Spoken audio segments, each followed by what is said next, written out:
Welcome to episode 41 of Coffee and Co-Read, your source for all things literary, with Kristen and Catherine, where we believe there is nothing better than a hot coffee and an awesome book. Join us for our virtual book club, where we take one book a month and dive into all the drama, adventure, and romance we can find. Hey, Kristen. Hi, Catherine. So, because it's getting colder, we thought that we'd talk about the spicy books that we like to read to keep us warm during the cold months where it's dark at 4 p.m. So, Kristen, what spicy books do you like to read? So I will be honest. That's good.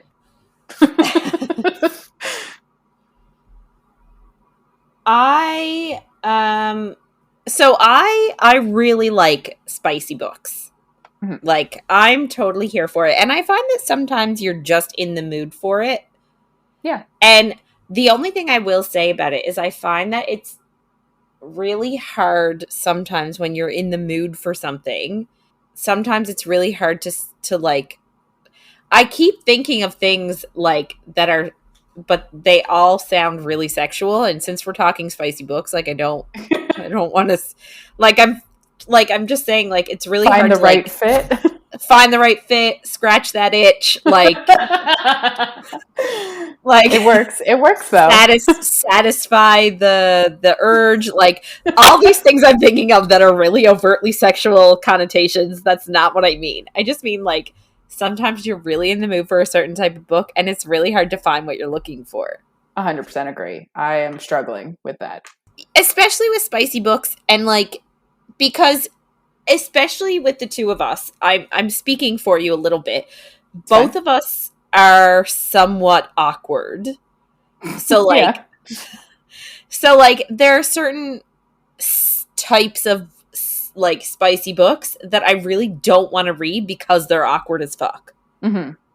Then at the same time, on the opposite end of the spectrum, you don't want something that's too flowery. Sometimes you want it a little crass. Yeah. Right? So, like, finding that balance, the happy medium, is hard. And, like, in all fairness, sometimes you don't even want the character development. You just want to, like, get right into it. Like, I don't care how they met. I don't care about their, like, relationship developing. Like, just have sex, please. Mm-hmm. Right? Yep. In saying that, sometimes I will haul out a Nora. Like, she's, if anybody has listened to us before, you know that I've read her a lot, especially as a child, young adult, I guess I'll say.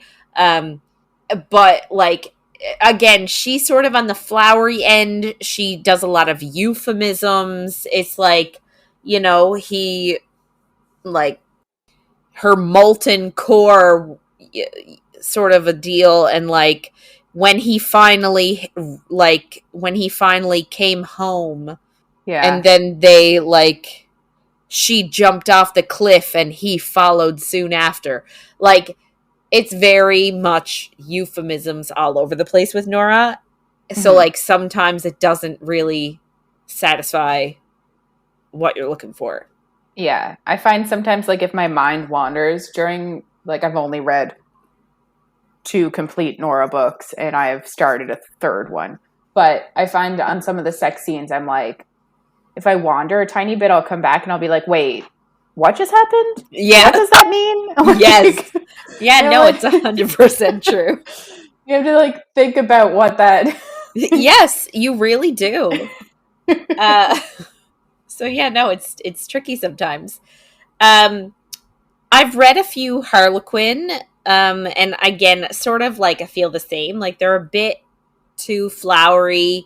Maybe I just haven't found the right ones. Like, I haven't read them in quite a while, so maybe they've gotten different or better. I don't know. If anybody knows, they have? Yeah, they have different lines now and stuff. So they have, like, something called the Dare line, and that's someone we know writes for the Dare line. Yes. But they're more spicy books. Like, in the first 10%, there's some sexual act. Great. Like, you don't have to wait for anything. Good. But in all fairness, sometimes it's just, that's what you're feeling. Yeah, no, that's what I mean. I completely agree.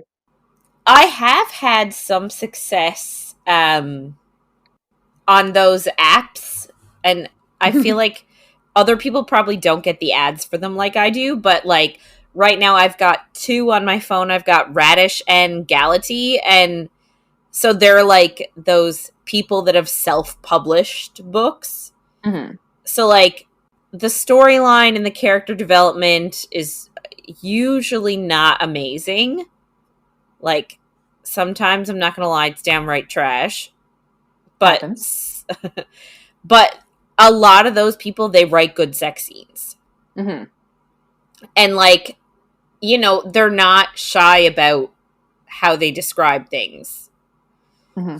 Anyway, so I've actually gotten a few. I read I told you about this book already, but I don't think I've told the world.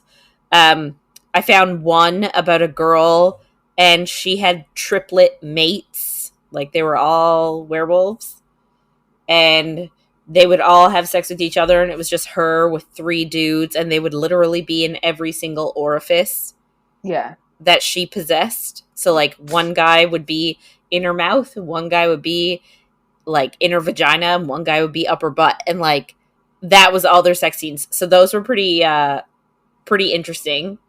Spicy. And yeah, very spicy. And I just read one on Radish called Between Dragon Brothers. So it was a similar idea. It was just 2 brothers this time. Yeah. And they transform into dragons, but it was just this girl with the 2 guys. And same thing, usually like 1 in each orifice is what tended to happen.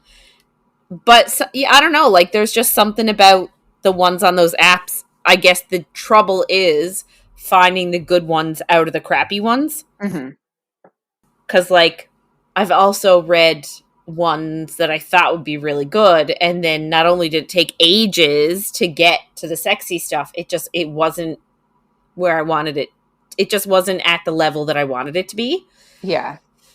But yeah, no, I've had some really good luck with those. So yeah, so that tends to be, honestly, and especially since they're really quick reads, tends to be where I'm getting the stuff lately. I wasn't super, like, I feel like when we talk spicy books, everybody's head automatically goes to like 50 Shades. And I wasn't super impressed with that one. I don't know if you read that one. I did not. My mother did, and then I refused. Yeah. I think I've said that before. Yeah. And sorry, Mom, if you ever listen. And I think I've said before that I actually went and saw the movie with my mother and mother-in-law, and I will never be the same. We also went to see one of them in theaters, and it was probably I think it was the last one, but I hadn't read the books, and I don't even think I'd seen the other movies, but I thought it was hilarious. It was like a good laugh in the theaters. Yeah. But like, so I know a lot of people, like, I don't think very many people give that book props. Like, I don't think many people appreciate it. It got super popular though. But like, the writing's not great. Mm-hmm. And obviously the relationship is problematic, especially in like more of today's climate. It's like really problematic. Mm-hmm. And even though like it was supposed to be all about the smut wasn't that great. Like, it was more about the bondage aspect, or like the dominant submissive aspect, less about the smut. Makes sense. I will say I did like A Touch of Darkness by Scarlett St. Clair. I liked the smut in that. Like, it was a good story, and it was also smutty. The build-up for that one was really good. Like, I thought there was good suspense, and then, like, she didn't draw it out too long. Mm-hmm. Like, she did a little bit, but it wasn't crazy. You weren't, like, really mad, like, just have sex already. You know what I mean? You were like, this is good. Same thing with Neon Gods by Katie Roberts. But like my biggest issue with all of these books is that so like the couples are all having sex like multiple times a night, right? Mm-hmm. The girl never goes to the bathroom after. Like they literally stop, they like have sex, stop, talk for 5 minutes, and then all of a sudden the guy's ready to go again and he starts like getting her on the go, right? Yeah. How is it? So like she never gets a chance to go to the bathroom, but yet they never end up with a UTI. Like how does that happen? Doesn't make sense. It does not make sense, and I'm calling bullshit. That's fair. Anybody who writes smut, add that in. A girl has to pee. It's true. But I find most books are like that. Like some of the shit that's going on, I'm like, this is impossible, but I'm going to keep reading it because that's why I came here. Well, I mean, just in saying that, the 3 boys with one girl and one literally in her vagina, one in her butt, one in her mouth. Like, I can't imagine that working. It is possible. Okay. I'll take your word for it. Good talk. Okay. What about you? What are your? We're moving on. What are your? What are some of your smutty faves? So my first forays into romance was Harlequin books when I was a younger person. Mm-hmm. I don't know what I'm trying to say there. Probably a young teen or something. Mm-hmm. And I used to just read them at my grandmother's house because she had like shelves upon shelves of them. Mm-hmm. But like you, I don't really read a lot of Harlequin. I don't love knowing that it's going to be a happily ever after. I like when it is, but I want there to be a bit of mystery. Will they, won't they? Yeah, not even that, but like somebody could die, like anything. Like I want anything to be possible. I hate that. I know. I would hate to read a book where you root for this couple to get together and in the end one of them dies. To me, that is the worst, like the worst possible thing to read. I kind of like when things happen that I'm not expecting. Like when I'm watching a movie, I don't want to be able to figure out what the ending is. So I like that in books too. We're so different. That's why we work. It's true.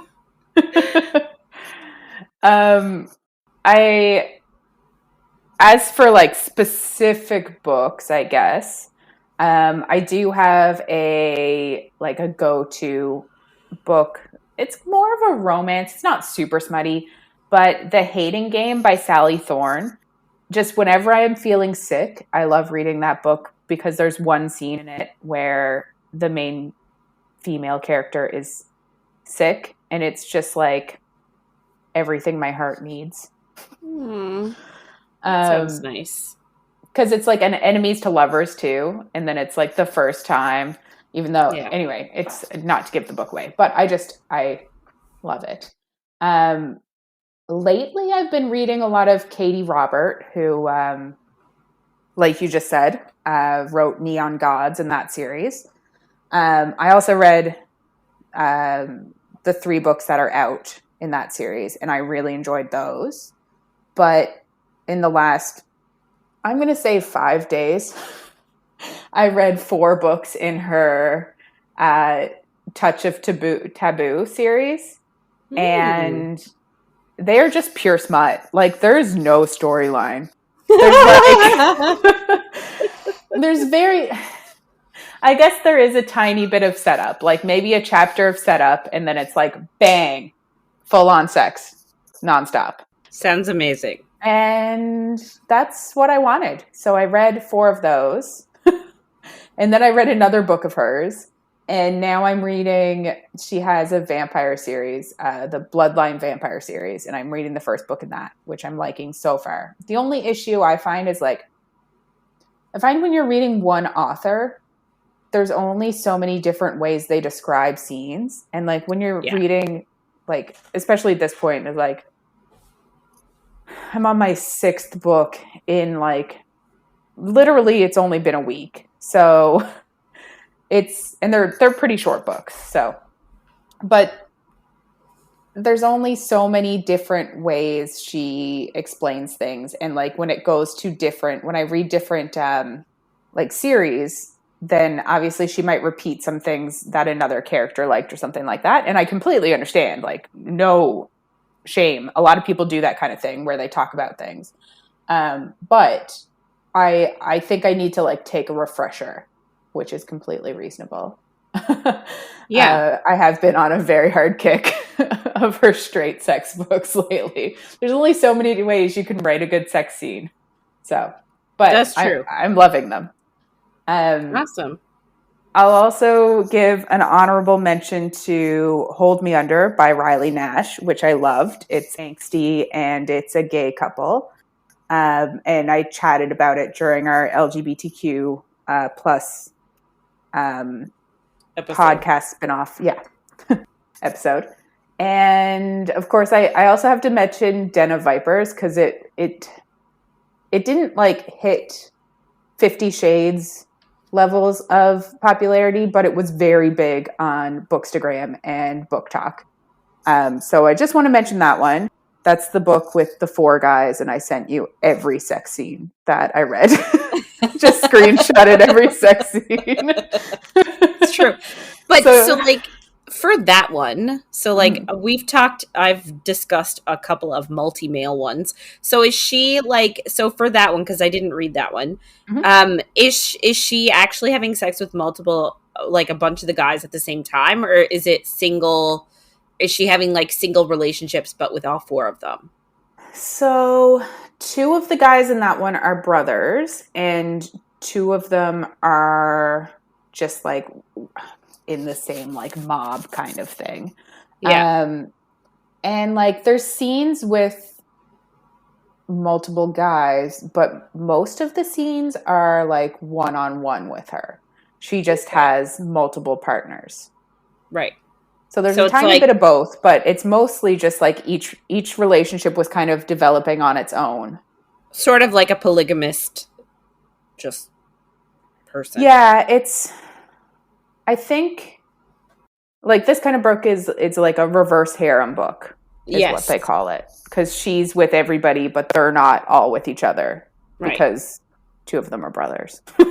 Well, but this is what I mean, like the books that I've been reading too, even the ones where like they're all having sex at the same time, it's both guys it's the guys on the girl. Like the books that I've been reading, they're brothers, but they don't interact with each other in any way, shape, or form. They literally just are all about her at the same time. Yeah. The Katie Robert book I'm reading now in the Bloodline Vampire series, it's 3. Oh, and also one of her taboo ones was 2. It's like 3 of them are just together. Like the guys are together with each other and the girls with each of the guys. So it's like a throuple. Oh. Yeah. Cool. Yeah. Anyway, that's all I had. That's our sex talk for the second week of December. Jeez. But also honorable mention to this book. Like A Court of Mist and Fury. Like honorable mention. It's not as smutty, obviously, as some of these other books we've talked about, but it 100%. It does get saucy and spicy. And then too, A Court of Silver Flame also, like, which we didn't even say anything about, like, which is the 4th and a half book in this series. Yeah. And it also gets hecka spicy. So like I'm actually really enjoying how like sex scenes and books with sex scenes in them have sort of evolved over time, and like we're getting a lot more like a lot more focus on the female, and like a lot more of an understanding that, hey, like, not saying that a girl, like, the books are no longer containing stuff talking about like, oh well, the girl's coming from penetration alone. No, I said that last week, that was in this book. Mm-hmm. But I think a lot of authors are becoming a lot more aware of the fact that that's not realistic, and so a lot of them are starting to like add in like making sure that, you know, there's clitoral play Yeah. during penetration, or like making sure that the guy is like going down on the girl first, or like, Mm-hmm. you know, like using his hands on her, uh just making sure that that is like in the sex scenes first, right? Like it's not just automatically, oh, he penetrated her and she came just like that, which I find was the case like in sort of older books. Mm-hmm. Yeah. So And like, not saying that nobody is like that, because I know there are no, people that can come like that, but yes, the majority of women do need more. yeah, So it is nice that like that is focused on more now than it ever used to be. yeah, way to go. There are any romance authors out there listening, good on you. We're proud Yes. of you. Very true. And like it's funny because I never really would say that this book is a smutty book, just because I feel like it's such a slow burn. But then you're like, oh yeah, there is sex at the beginning. I just completely blow past it. I don't care about it. No, and a good bit of sex. Like he literally like he goes down on her in the first like 10 minutes of this book. Yeah. And like that's the only thing that they're good at. I think I said it last week, Yes, is like they have a very sexually compatible relationship. Yeah. It's just interesting. Anyway, Yes. now obviously things have already gotten a bit spicy.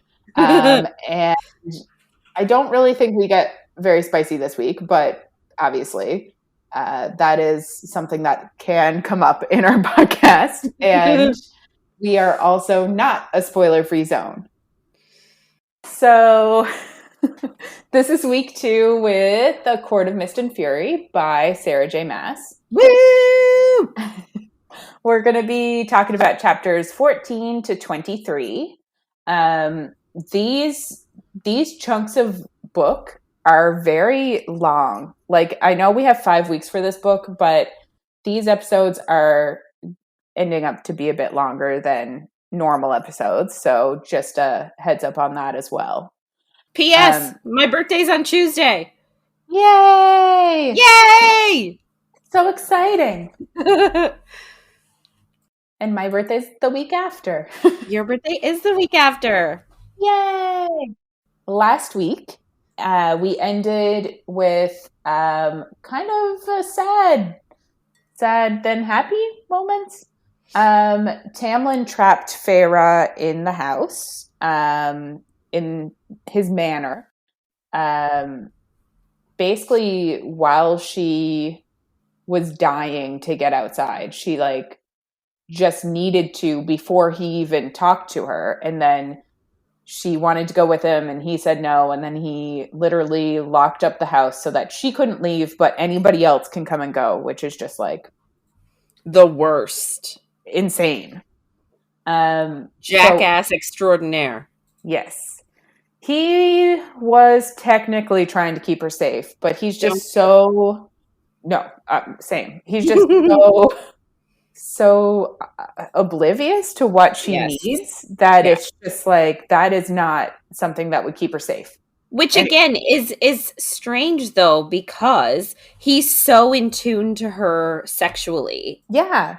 That it is such a surprise that he is not in tune with her even physically. Like he has not been able to, like, how has he not noticed, like, when he's between her legs, how has he not noticed that, like, she's all ribs, that, like, her face is gaunt, like, that she's always got shadows under her eyes? Like, how has he not noticed that and said something? You know what I mean? Like, I do, but then like last week he also threw it in her face that she throws up every night, and he's like, "How are you supposed to come with us when you can't even like sleep through the night?" So it's like he's noticed. He just only It cares about keeping her physically alive, not physically healthy, and Yeah, not mentally mentally healthy, healthy. obviously. Yeah. So it's a bad scene. It is a bad scene. Feyre has a full-on panic attack brought on by the PTSD of being under the mountain and imprisoned. So she kind of feels like this is the same thing. Hmm. I actually really enjoy the scene as like a mental health Yes. advisory. Yeah. But do you know what? That is one of my favorite parts of this entire book is like, so we did all last week of Feyre not being okay. Mm-hmm. Like she's experiencing PTSD, she's experiencing depression, she's experiencing anxiety. And like I love that SJM is sort of normalizing this idea that okay, yeah, like the girl did go in and she did save the day and she went on this extraordinary journey and adventure. And at the end, she does get the guy. But like, normally that's the end of the book, right? Like Yeah. they save the world, they get together, they have their happily ever after, and everything's okay. And I just love that she's taking this take of it that well no that's not how it works, like you can't go through that type of trauma and just live your life after and be okay. And I don't know, it's one of the reasons why I love this book so much and one of the reasons why I tell people about this book because it's and I'm saying it again, it's just I just love that she's like normalizing the idea that it's okay to not be okay. Yeah. I agree. Sorry, I went on a little rant there. No. I loved it. I completely agree. I do. It is a great book to show how, and it also it shows how different people go through mental health issues. Because like Yeah. Tamlin has his own, Yes. which like we're not in his head, but we can tell he's also fucked up, and that's why he's doing this. It doesn't make it right. No. Obviously, we're never condoning any of that shit, but you can tell that he's reacting to his mental health issues by trying to control everything. Yeah. Yeah. Yeah. So she ended up being brought to well, Moore came and took her from the manor and brought her to Rhys. And she was like finally calmed down when she was in his presence. And then he took her back to her room. She woke up after a nap, basically. And then she was like almost on the verge of panicking again because Rhys said that he was going to leave. Mm-hmm. But he'd be back. And she was like, I can't do this again. Because it's like almost the exact same thing that Tamlin said to her. And she was like, you have to take me with you. And he thought about it and he was like, if I take you, you need to promise you will never tell anybody about where you end up. And she agrees. So they end up in Velaris. So this week,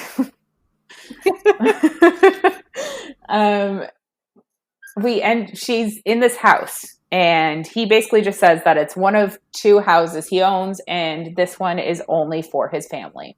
So he says that like the only people that can winnow into the house are Rhys and Moore. They're the only ones that can get into the house without permission. So he said that like Feyre is obviously welcome there so she can get in. And safe. Yes. Yeah. He's really trying to make her feel safe, but not imprisoned. Yes. Like with a lot of the talk this week. Mm-hmm. But I don't know how safe this makes her feel when two guys basically show up at the door and are yelling at Rhys. And then a female shows up and announces that she has matters to discuss with him. And Rhys kind of gives Feyre the option to like meet everybody now or to like go lie down and meet them later tonight at supper. And she is still exhausted. So she's like, I'll just meet them later. And she chooses to go upstairs. Again, when he's trying to like make her know that she's safe, he lets her know that Velaris hasn't been breached in 5,000 years. So when Feyre goes upstairs, she's talking to Nuala and Caradwyn, and they explain to her that like this city, nobody really knows about it. So it was, I'm not going to say easy, but it was possible for Rhys to keep it a secret from Amarantha because all the outside courts didn't know it existed anyway. Feyre asks like how he actually did that, and they say that it's not their story to tell, but she is pretty mad that he just decided to keep one city safe and left everybody else on their own. And like she like starts working herself up into anger about this.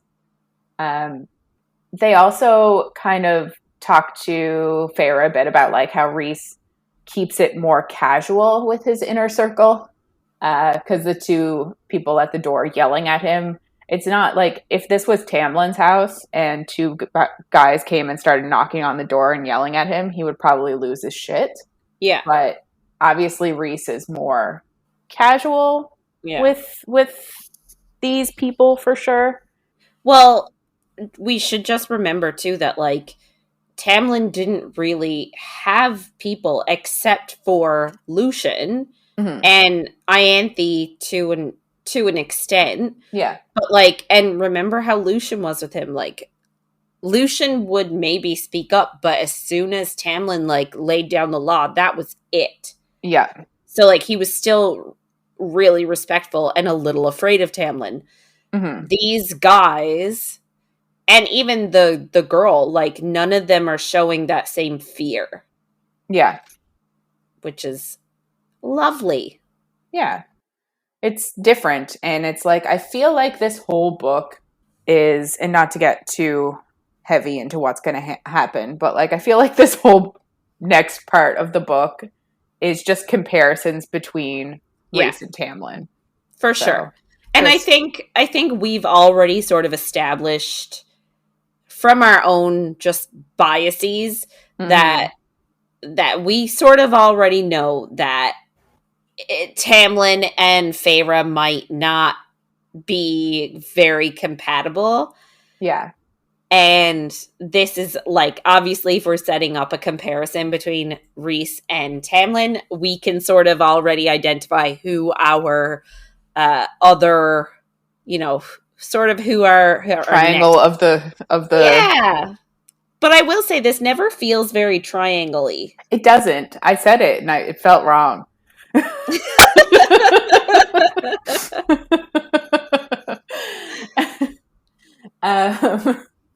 Anyway, so after Feyre's nap, she and Rhys kind of leave the house to go walk in the city, and Feyre is kind of like looking up at the mountains, and Rhys points out the middle peak and says that is his other home in the city. So she is also, during this like walk through a beautiful city with so many different like people around her and so many different things happening, she's working herself up and her anger up, and she finally just asks him how is this city like so happy and untouched, and like why does it still exist like this, basically? Like, how did he keep it from Amarantha's grasps? And he says luck, which kind of just pisses her off even more. And I'm like, yeah, he had to have known it would have. Yeah, like that's not an answer. I would also be pissed. Oh, 100%. He kind of explains to her that absolutely nobody knows about this place, so it was easy to hide it. So like none of the other courts know about it. So he could easily just like block it off and nobody would realize. She kind of asks him to explain, and he says that now isn't the time. And she has a bit of a spiral because she's like, that's something that Tamlin used to tell her all the time. And it's kind of sad because it takes the fight out of her, and she doesn't try to ask him for any more reasoning. She's just like, he's not going to tell me, whatever, and just like drops it. They do wander around for hours, and it's beautiful, but like she doesn't see beauty like she used to. Like, if you'll remember the first book, anytime that there was something beautiful, she would talk about like what colors they were, and she'd want to paint it, but she doesn't feel like that anymore. Yeah. And he takes her to the artist quarter, and it kind of makes... Sorry, I just had to say, like, the fact that they so like they have what is called in the city 4 different palaces, right? And I don't know if you get into this a little bit later or not.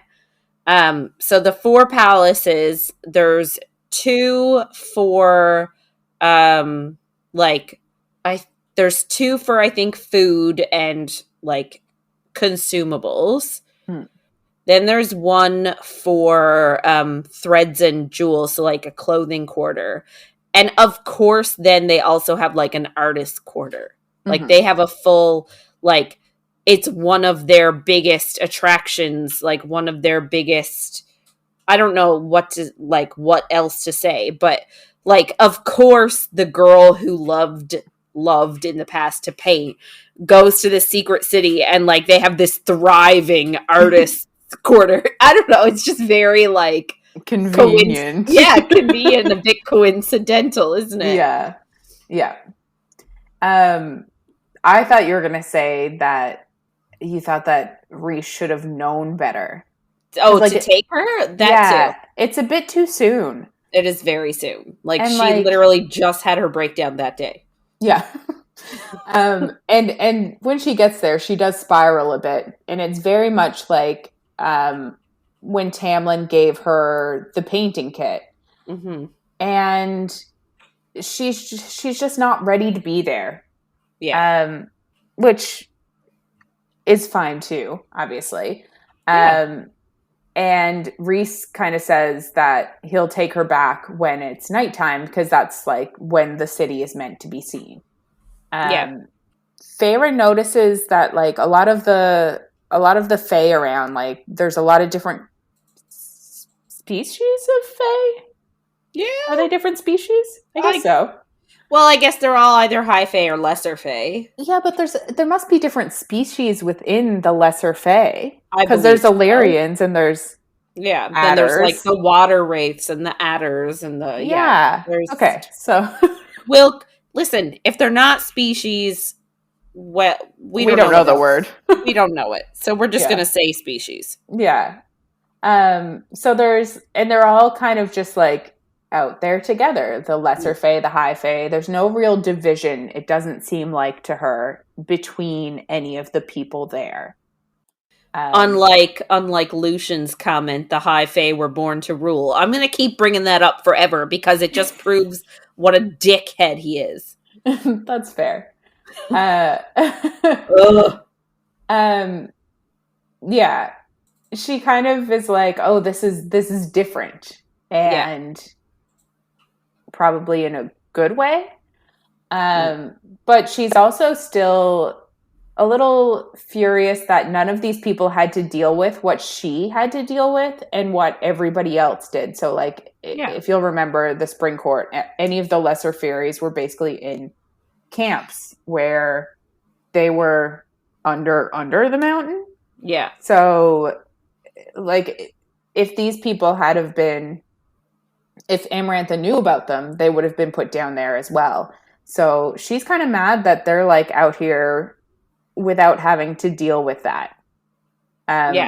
Rhys, they're like they're happy and they haven't suffered. Yes. And she suffered so much that she's like, it's not fair that anybody hasn't. Which, like, I understand where she's coming from. I'm not saying she's right at all, but I do understand the feelings she's having. Yeah, sure. 100%. It's a human feeling, right? Yeah, definitely. Rhys can tell she's fuming, and he straight up is just like, his people are blameless. And her anger almost immediately disappears because she's like, shit, you're right. Like, I'm just feeling these feelings. It's nothing, like, it's not their fault that they were in a place that could easily be hidden. Mm-hmm. She says she's tired because she doesn't want to deal with, I think, both the conversation and the art. Yeah. So they basically have to go straight to supper almost. They kind of talk about it, I guess, as they're walking towards the other house. Mm-hmm. And he tells her that this supper is for her to meet his inner circle and see if she wants to work with them. He kind of explains that Amren, who like looks Fae, but isn't, we don't get a whole lot about her, but she's older and different and has a bit of a temper, is his second, and Moore, who she already met, is his third. And Feyre is kind of surprised that he's chosen females for his like immediate command. Yeah, which I don't know, I love. Yeah, I think, and we said it last week, like, we stan a feminist. So, like, the fact that he is well aware of what these women bring to the table and is totally on board with that, like, awesome. We also know that on Tamlin's side, that is not something he would ever do. No, my God. No. And I think the contrast makes Rhys's, makes the things that he does well, it makes them stand out even more. So, like, the fact that we have a direct, like you said, we have essentially this whole section is comparing the two. The fact that we do have the direct comparison of what Tamlin has done in like, you know, 10 chapters ago or whatever, comparing it now to like what Rhys says and what Rhys does is, you know, it's another sort of notch in, I don't know, like, just sort of another way to, I guess, compare the two, and another way to, like, to talk about how awesome Rhys is versus how crappy Tamlin is. Yeah. Oh, definitely. Rhys also kind of just drops that he's the most powerful High Lord in history, and he says he doesn't interrupt Amren, and apparently he's only done it once in his life. So yeah, clearly there's something more to Amren that we'll maybe find out at some point. And he just casually does like this big old flex, like, I'm the most powerful High Lord in history. But like, in history though, like, that's insane. Yeah. Feyre is kind of thinking, like, she knows she should be kind of nervous or afraid, but she also kind of feels like it would be a mercy to die. And I guess her shields are down a bit or something, because Rhys immediately knows that she had that thought. And he tells her not to think like that. And he touches her arm. And somehow with the contact and him, like, hearing her thoughts, she ends up on, I'm going to say, a bridge into seeing out of his eyes.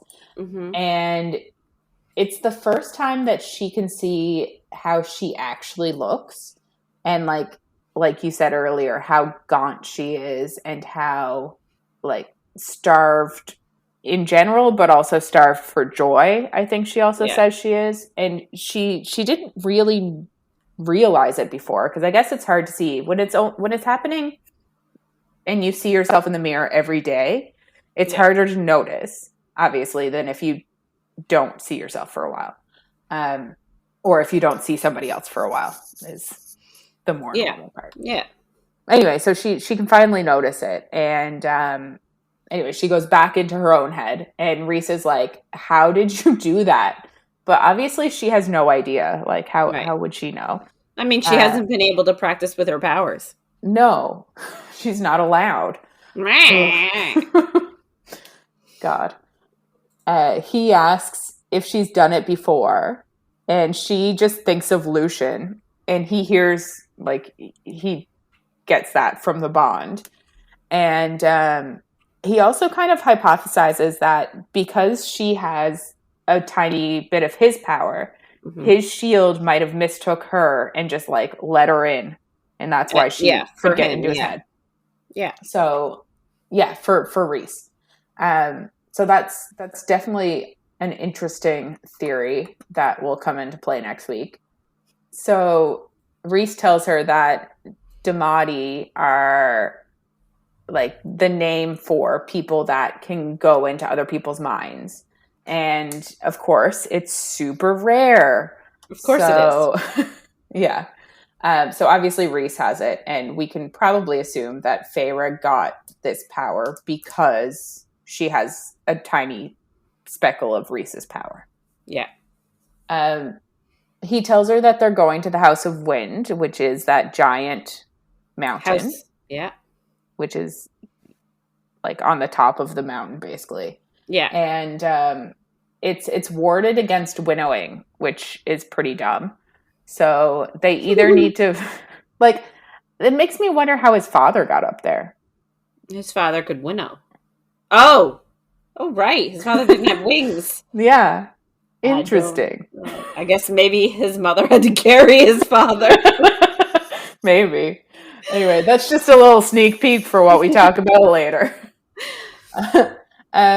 Anyway, so yeah, apparently you can't winnow into this house, and he tells her they either need to fly up or they can walk up 10,000 steps. And, like, obviously you would choose flying, but Feyre wants to say no, and I'm like, why? Who are you? Like, she wouldn't even make it up 100 steps. Oh my god, she was so weak. She's literally complaining during this scene about a slight incline.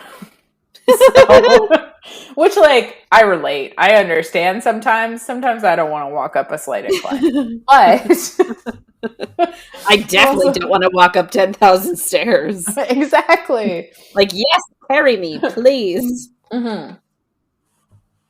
Just always carry me.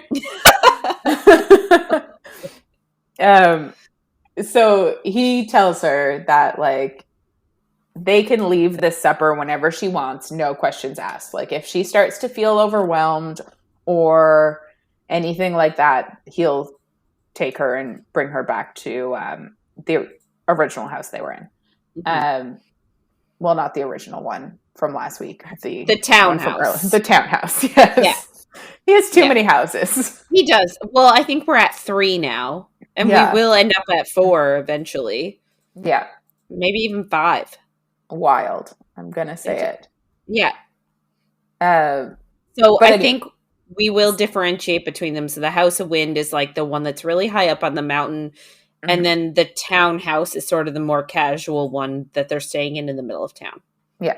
And then the one that she was at last week is at the other Court of Nightmares. The night court that everybody knows about. Yeah. Yeah.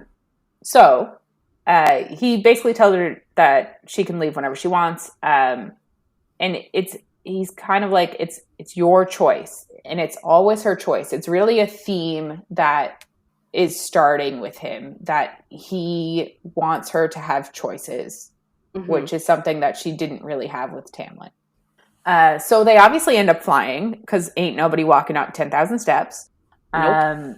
And at one point they're over the water and there's, like, stars above her and below her. And she says that it, like, makes her chest loosen a bit, which I just thought was very metaphorical, maybe. I don't know if that's the right word, but, like, she feels very safe enclosed by the night court. Yeah. Which is an interesting thing. Yeah. But, like, also not even just, like, she feels safe, but not smothered. Yes. Yeah. Right? Which is important. Yeah. For her. It's like, it's, you know. Very important for her, yeah. Yeah. Rhys tells her that when he was younger, he used to jump out the window to go flying in the night, and his mother would scold him, but then she would just join him. And she says that, like, Feyre says that his mother sounds very lovely, and he kind of agrees and says that she was. So we know that she has passed. Mm-hmm. While they're flying, Rhys asks her to share a thought for a thought. So he goes first, and his thoughts are that they're all kind of under the mountain / war related. He tells her that he was afraid that he'd never see this place again, that he'd never make it back to Velaris. He says he wishes that he was the one to kill her being Amarantha.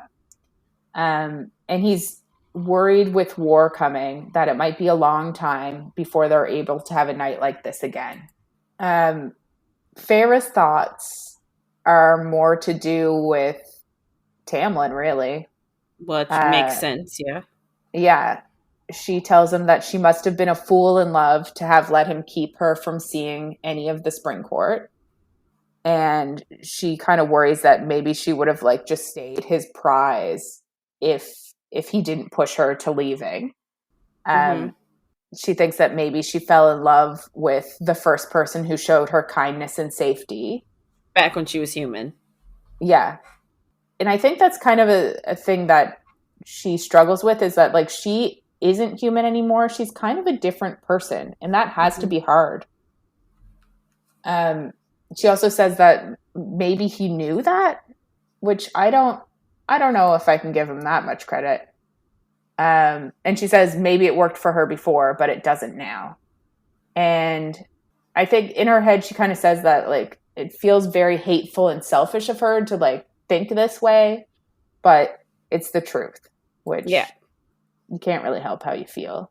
So they get to the house, and there are two guys near the door that they come in, which I'm just guessing is like a balcony, because is there even a door in this house? Don't really understand. See, now, the way I imagine it in my brain is like, okay, you know in Beauty and the Beast, when they go out back after they've danced on this big, huge balcony. Honestly, that's what I imagine, except that's like their front door. So like there's this big, huge, wide balcony that they land on, and then they go in the like a set of double doors. Makes sense. Don't ask me why my brain does it that way, but it does. No, I get it. Okay, thank you. I pictured a balcony too, but I think I was thinking a bit smaller. But I like the idea of it being giant. That's big fan. So one of these guys says he doesn't bite unless you ask him to.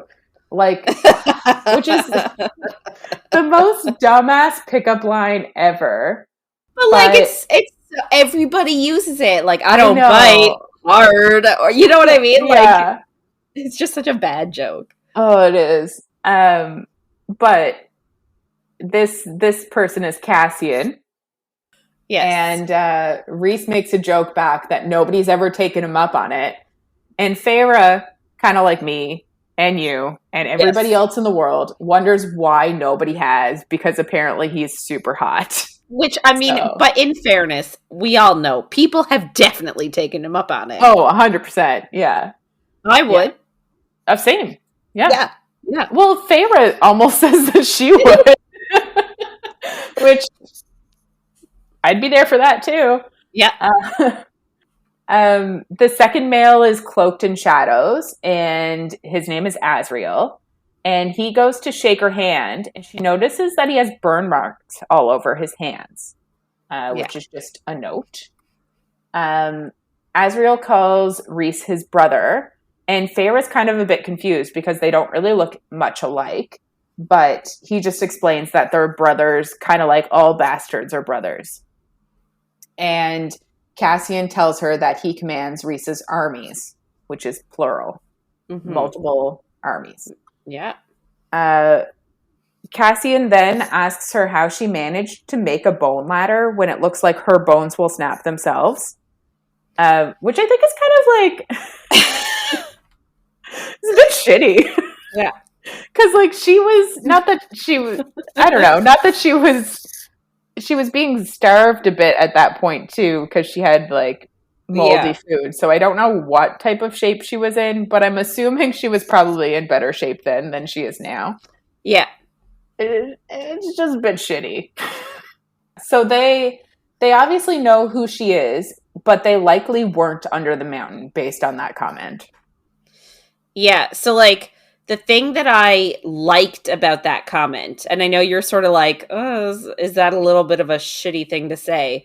But like, I feel like that immediately puts her at ease because one, they're not treating it like a sporting match, which we talked about in the last week that she just hated, right? Because all the High Lords were, and not even, sorry, all the High Fae were just sitting there betting on it like it was some sporting game. And like, she like detested that. So he's not saying anything to that effect. Yeah.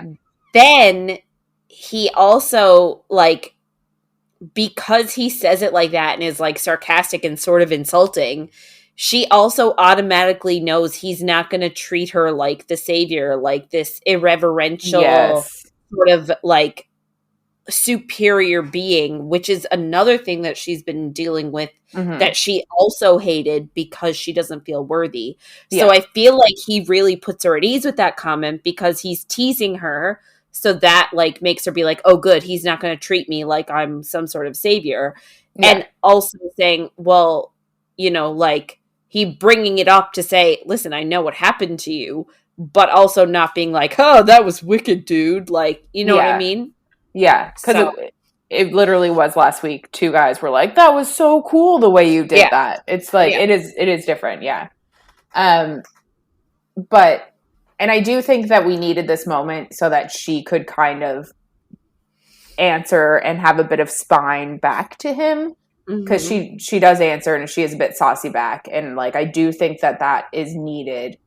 And it kind of is the start of their relationship. So I do get why he said it, but it's just like, I'd probably punch him in the face if he said it to me. But I also think that would be fine. Like, I think that would, like, if she did that, I think that would also start off a good relationship with him. So you probably break your hand and then he'd be like, huh, I should show you how to punch properly. and break my thumb because I'd have it wrapped inside. Even though I know not to do that. But, like, if I was her in this situation, I probably wouldn't know that. So Moore shows up, and Feyre notices that Asriel's shadows kind of start to lighten up around her, and they're not so shadowy, which is interesting. And I don't understand how Feyre is so observant of things that I'm like, how would you know this? But she's an observant person. Moore apparently looks fabulous in a gown, and it kind of makes Feyre feel better because she was a little worried that she was a bit overdressed because she's in a dress as well.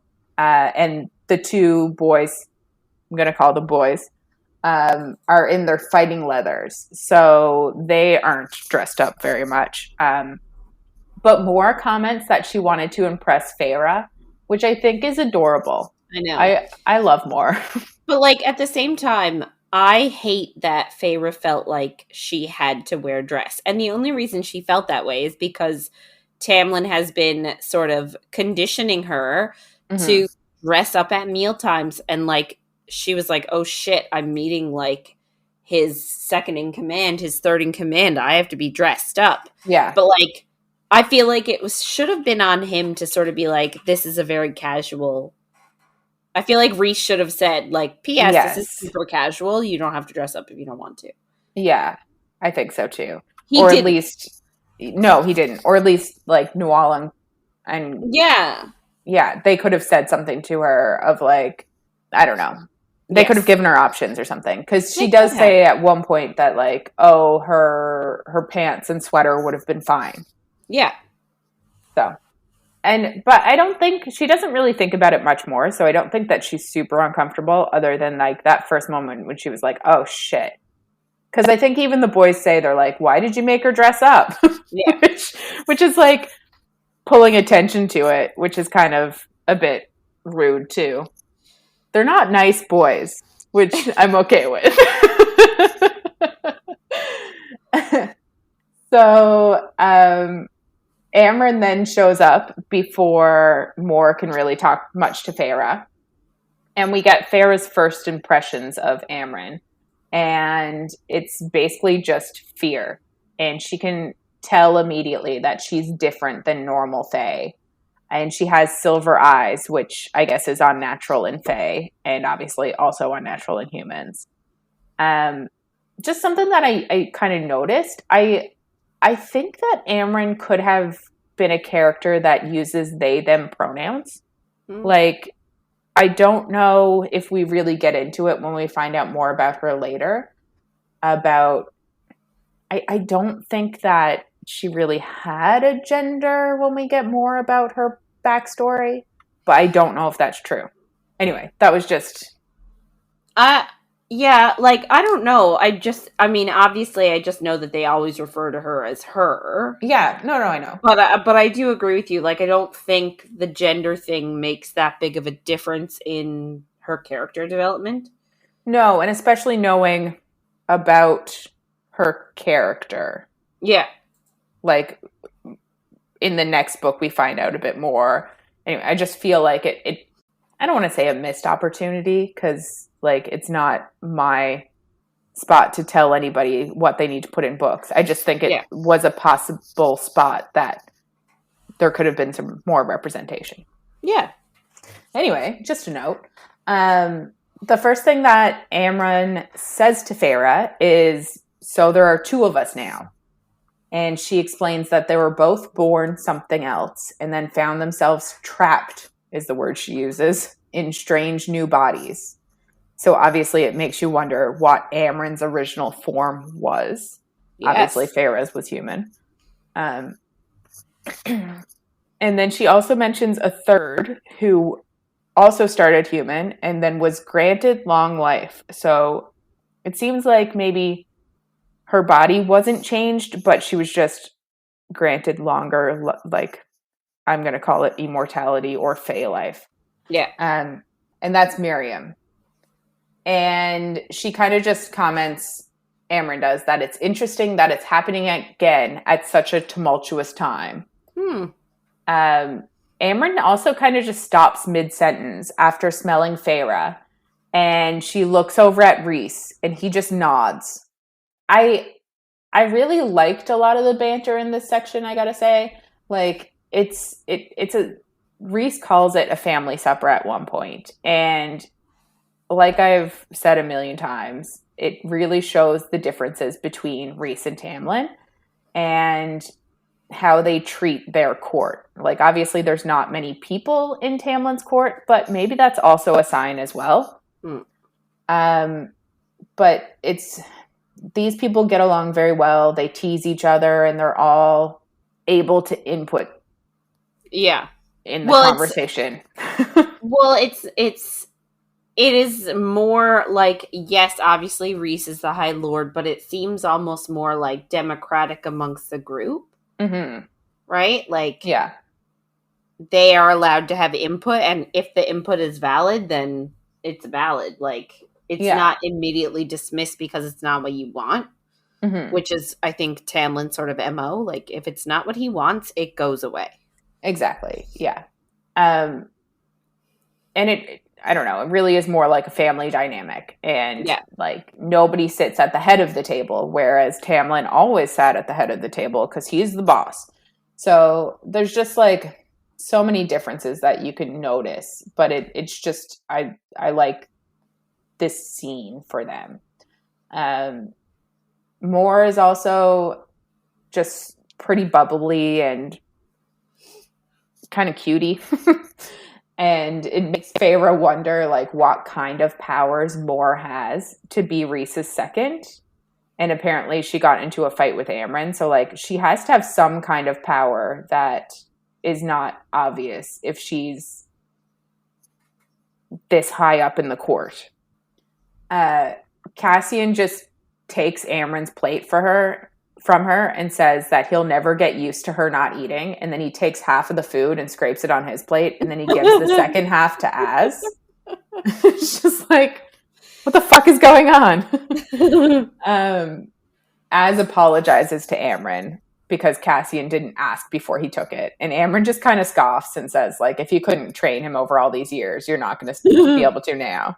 But it is funny. So, like, again, we'll find out a little bit later Amren's diet, but it is funny that they're continuing to give her a plate of food. Like, she doesn't eat it.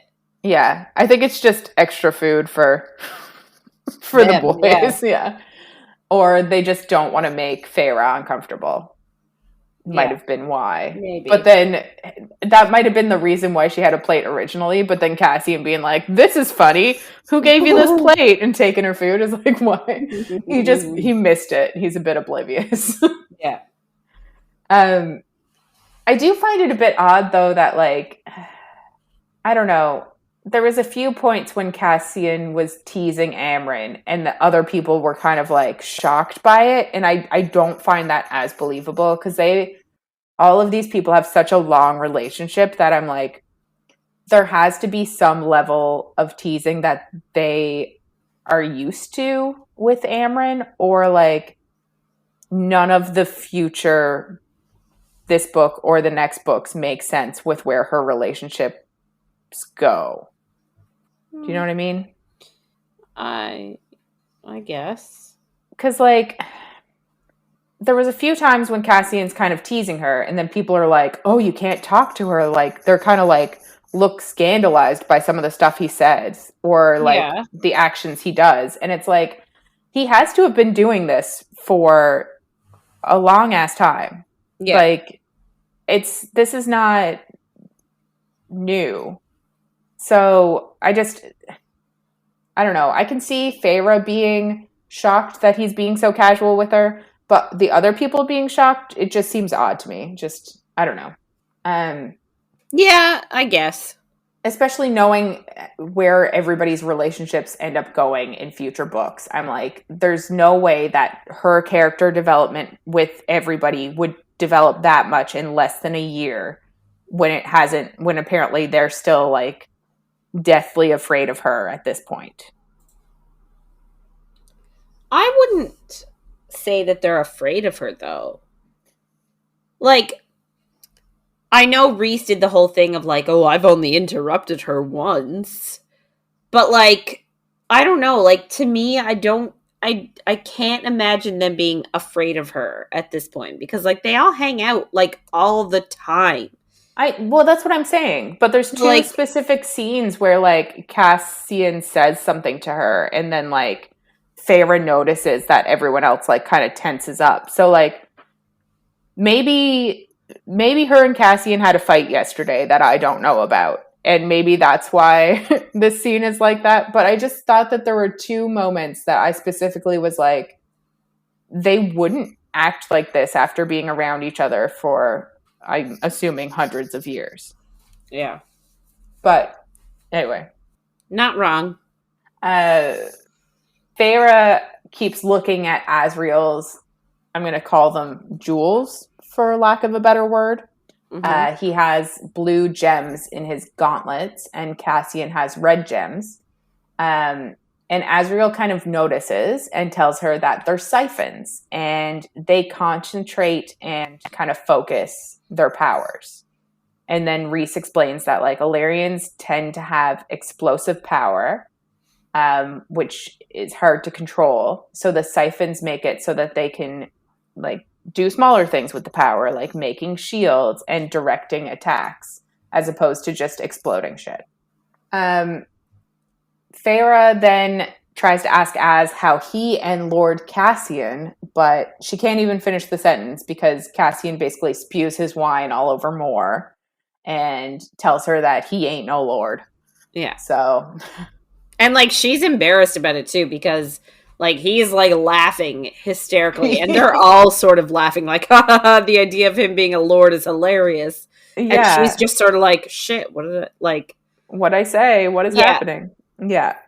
Which is completely understandable. You'd obviously be shit-baked if you were her. Yeah.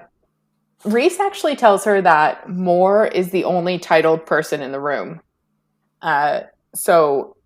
nobody else is High Fae. I guess Moore is a lady, and where Rhys is half Illyrian, and Illyrians aren't high fae, he can't technically be a lord, even though he is the High Lord. So that's an interesting distinction. Feyre is kind of like obviously testing them out and wondering who they are, what they are, like if she wants to work with them. And she flat out asks them if they were under the mountain because she feels like she has to know. They weren't. And Feyre can tell that it kind of killed them because, like, they're so close with Rhys, obviously, and wanted to help him. But the fact that they couldn't be there with him, like, there's a lot of tension in the room when she asks it. And she can tell that everybody kind of feels, I want to say, a bit guilty about it. And Feyre kind of starts to come around to Rhys having saved this city. Because obviously these people were also stuck there too. But she kind of realizes that maybe it's better to save this one city than saving none. And it's nice that there is a spot in this entire realm that Amarantha didn't touch. Yeah. And she also realizes that obviously being stuck here had to come with its own costs. Like I said, guilt. And if they can all live with that pain, then maybe she can live with hers too. Which is a huge step for her. Like, after one dinner with them, like, she's already being like, maybe I can learn to live with mine. Like, she literally before the dinner was like, well, maybe if Amren killed me, it'd be a mercy. Maybe it wouldn't be so bad. But now all of a sudden she's talking about living with her pain, right? Which is it's giant. It's very surprising. But obviously she's finding some comfort in these people already to be thinking that. So it's obviously very good.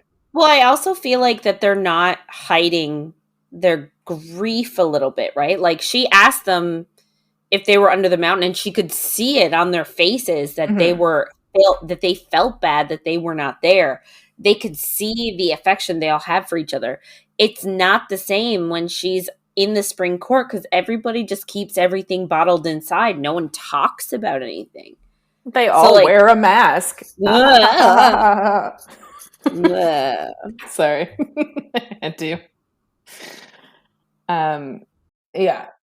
So she asks as how they all know each other. And, like, Cassian kind of takes over the main storytelling. And I'll give a bit of an overview of it all because there's a lot of talking back and forth. But kind of to start, Illyrians are like their own race. They're not high fae, and they have their own kind of hierarchies within themselves with princes and princesses.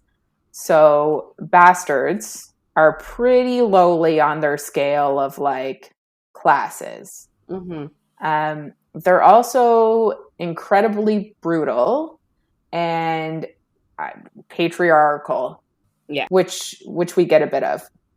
So Rhys tells her that his mother, about his mother, sorry. And he kind of says that, like, when Illyrian women get their first period, they get clipped. So their wings are clipped in a specific spot, and then when it heals back, they can no longer fly. Yeah. So his mother did everything she could not to get her period because she loved to fly, but she couldn't stop it forever and eventually ended up getting it when she was 18. Somebody in this camp smelled it on her and she tried. I know, like, that, gross. Imagine being able to smell everything. And, like, just imagine, like, smelling someone's period when it starts. Yeah. I assume you'd smell when people are, like, ovulating. You'd smell everything. I hate it. Yeah. It's the worst. Oh, but God. It is a very common trope, though, in books of this type. I know. They can all hate it in all of them. Smelling arousal is another one, right? Like, they all smell each other's arousal, and then the women press their legs together. Yeah. That's so true. Blah. So she tries to fly away, but she's grabbed and they tie her to a post, which I think is absolutely insane. Like, why is this something that happens publicly, like in the square?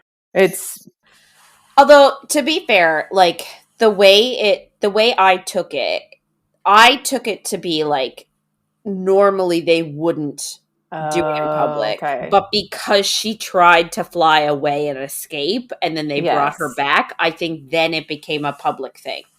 I get it. Because they were not just going to clip her wings, right? They were going to punish her too. Yeah, okay, that makes sense. So, Um, Also, the reason that they clip females' wings is so that they can't leave and they can breed and make more children, yeah. which That's is yeah. awful, Yeah. obviously.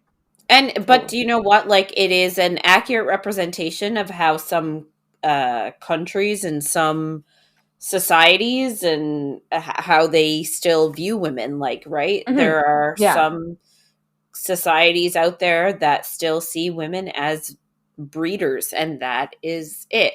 Maybe less so in our, like in this day and Yeah. age, but they still see them as breeders only, and they need to, it's like that, like, get in the kitchen and make me a sandwich. Like that's where the Yeah. woman belongs, like in the kitchen with a bump under her apron at all times. So Yeah. So she can't fly away and leave. yeah. Yeah. So as she's tied to the post, I guess Rhys's father shows up and he's the High Lord and he is there to meet with some people. And he sees her and the mating bond immediately snaps into place for him. And his father just mists the Illyrians that are holding her.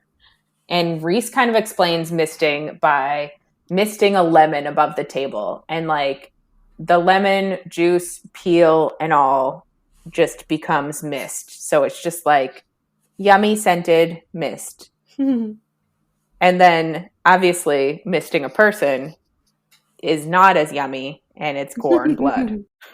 But I feel like I find it odd that they had to give a demonstration. Like if somebody said he used his power and misted those two guards, I wouldn't need him to do a demonstration with a lemon. I would figure it out. Yeah. I think like maybe the implications are just so crazy that you're able to actually turn a human from solid into mist. I guess there's liquid too inside, but you know what I mean. There's mostly solid, although 90% water or whatever the body is.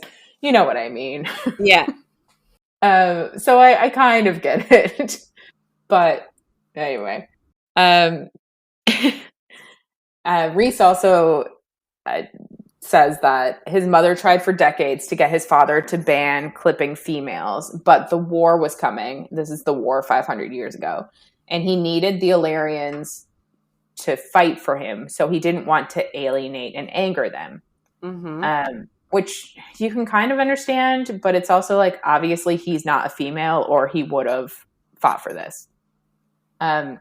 She started hating him, but she was also so grateful that she could fly that she kind of was like, I'm better off. And then she also had a baby in Rhys and was like happy with him. So And younger sister. Yeah. But what I sort of don't understand is this whole like, how can you hate someone that you're mated with? Like, but it's a whole thing.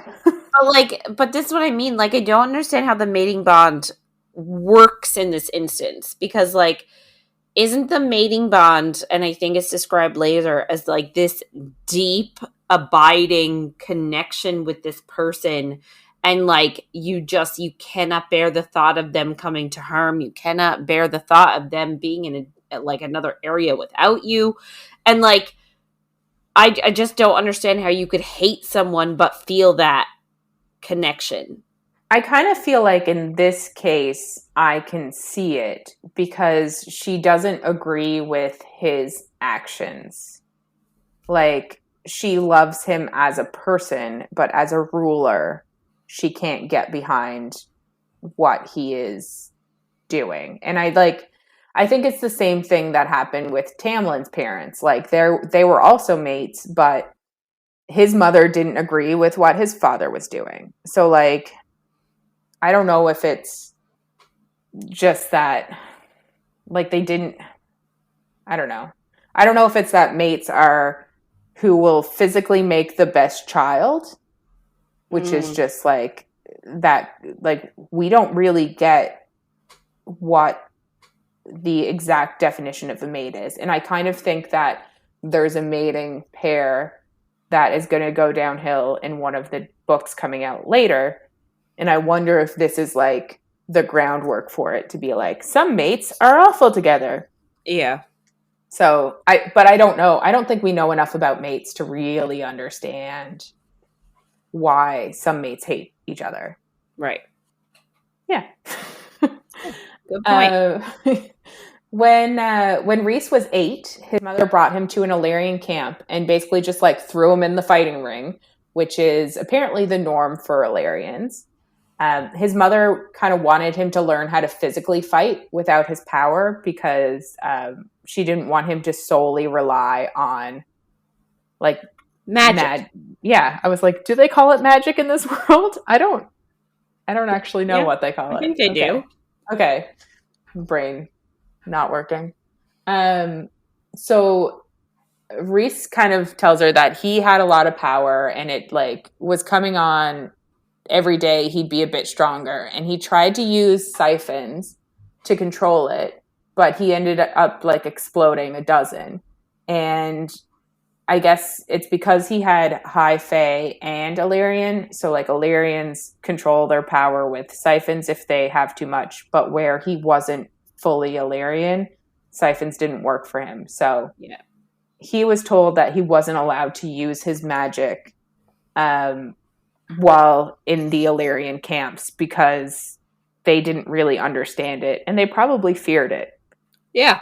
That first day, Rhys got his ass kicked by Cassian, who apparently used to fight people and then take their clothes when they lost because as a bastard born, he didn't get anything given to him. So anything he needed, he'd have to take. Feyre kind of like hears that and she looks at Cassian because he's the first Fae that she's ever met that has actually ever been hungry like she was. Like he's the first one that hasn't been rich really out of anybody that she's met other than the Wraith, but I don't know if we're counting her from last week. I don't think so. Okay. We didn't get her life story that Wraith. No, that's true. Yeah. Cassian's bit of backstory is that his mother was, I guess, lowly born and never told him who his father was. And as a bastard, they kind of like agreed to train him, but they didn't care basically if he lived or died, the Illyrians. And Cassian says that he went back to the camp where his mother was when he was done his training, and they had worked her until she died. So that was very sad. Yeah. Back to the rest of the story. Rhys's mother stayed at the camp to educate him. So I kind of think that like that wasn't really the norm either for Illyrian kids. So he was a bit coddled. But he was also like, obviously he had to have an education that was different than the Illyrian kids because he was the future High Lord, right? So yeah, there were certain things he needed to learn, which is why his mom stayed there to tutor him. But yeah, of course she coddled him a little bit. Yeah. So I guess one day he was reading and he was looking out the window and saw Cassian trudging towards a tent because obviously bastards are given nothing and have to sleep in tents during the freezing cold. It's not really winter. I think they just live in the north and it's freezing all the time. Yeah. That night, Rhys went and brought Cassian back to his mother's house. She was livid, but she also was like, there's a hot bath and a bed. You can stay as long as you want. They do say that they didn't become friends after that. they only stopped fighting because if one of them got into trouble or provoked the other one, they would go without supper. A year later, Asriel showed up. They all decided to be allies. All we kind of get on Asriel's background is that he was sent to camp when his family realized he was a shadow singer. And shadow singers are apparently very rare and are coveted by courts because they can see and hear and feel things that other people can't. So, like, obviously they'd be very good at being spy masters, I'll say. Yeah. Cassian starts to say that Az couldn't even fly, but Mor cuts him off to get him back on track. So obviously there's more to the story there. Cass and Rhys made Asriel's life a living hell, but Rhys's mother knew Az's mother, so she took Asriel in as well. Which I'm like, having 3 boys in your house, and 2 of them aren't even your own, and they're just fighting every day for, like, their training is fighting every day. I can't even imagine. It'd be awful. Which, it was probably good that they were all together because they realized that, like, everybody hated them for what they were, and they were better off being a team. Feyre asks Cassian if he has any gifts, and he says he doesn't. The only thing is, like, the 3 of them are just stronger than other Illyrians. Yeah. Rhys, obviously, is, at that point, soon to be the strongest High Lord ever. And Cass and Asriel are low-born bastards, but they needed siphons, which is apparently rare for any Illyrians to get siphons, but especially for bastard-born Illyrians. Yeah. When the war came, Rhys's father showed up to check on, like, how his son was doing with his training, and he, I guess, saw the 3 of them, and he was afraid if he put them in the same legion, they would come back and turn against him after the war. So he separated them all. Rhys got command of a legion who hated him for being a half-breed, and Cassian was a common soldier, even though he was stronger than most of the other Illyrians. And Asriel was taken by his father to be his own personal shadow singer. And they would rarely see each other for 7 years, and they just checked the casualty lists. And then Rhys was captured. And Rhys interrupts here and says that is a story for another time. So, interesting. Rhys says that when he became High Lord, he made this group at, like, obviously this table, his inner circle, and told his father's court that, like, if any of them had a problem with it, they could leave. And he says they all did. So some sided with Amarantha and ended up dead after her reign. Some tried to overthrow him and also ended up dead. And the other, not really third, but the other group of them just live under the mountain in the hewn city. And that is called the Court of Nightmares. So that's where the other house is on the top of. And this is the place that Amarantha modeled under the mountain after. Yeah. That court is where she spent her first 2 weeks, like, with Rhys when he went and got her and brought her back to a palace. Mm-hmm. It was that palace, the one perched on top of the mountain on top of the Court of Nightmares. Mm-hmm. Yeah. And they also tell her that, like, where they are now in Velaris, they call the Court of Dreams. So it's very night themed, obviously. It's the night court. For Amren and Mor, Amren just kind of shrugs, like, their backstories. Amren just kind of shrugs and says that Rhys asked her to be his second, and she'd never been a second before. So she said she'd try it, and she enjoyed it, so she stayed. Mor says that she was born in the Court of Nightmares, but she was a dreamer, so she got out. And obviously we'll get more on that later as well. Cassian asks Feyre her story, and she kind of goes through all of the shit that we know. She explains that she was rich, her mother died, they lost their fortune, they ran out of food, she taught herself to hunt, and then ACOTAR happened. Yeah. Cassian asks her if she knows how to fight since she knows how to hunt. And she says no. And he says, lucky for you, you just found yourself a teacher. And she's about to protest, but then she's like, maybe she doesn't have to be weak anymore. Maybe she can learn how to fight. But then she asks them all if it sends a bad message if she learns how to fight. Because clearly she's still holding on to some of the thoughts that were put into her head by Tamlin and Ianthe. Yes. But even as it comes out of her mouth, she realizes that it's ridiculous to think that. Yeah. Moore is actually the one who responds, and she's like, tells her that leaving the spring court is going to send a message. And she says, as somebody that's been in a position like her before with people whose opinions mattered, she needs to worry about like her own opinions now and do what she needs to do for herself, which I think is good advice. Yeah. I think the thing too is that like Moore is an expert in this because again, like she comes from a high fae family, so she sort of knows the rules, regulations, and sort of the expectations put on females in traditional fae like society and high lord society. Yeah. Unlike, you know, like obviously Rhys's court is a bit different. Yes. But it's also because Rhys didn't really have an example of the way that the quote unquote proper courts like behaved. Mm-hmm. So it just seems like she's an expert. Like if you're gonna listen to anyone, listen to Moore. Yeah. And Feyre also kind of realizes that Moore is very different than Ianthe. Mm-hmm. And she kind of thinks that maybe they could be real friends. Aww. Which is very nice. Very nice, yeah. She says that she'll think about training with Cassian, and she feels a trickle of pleased surprise in the bond.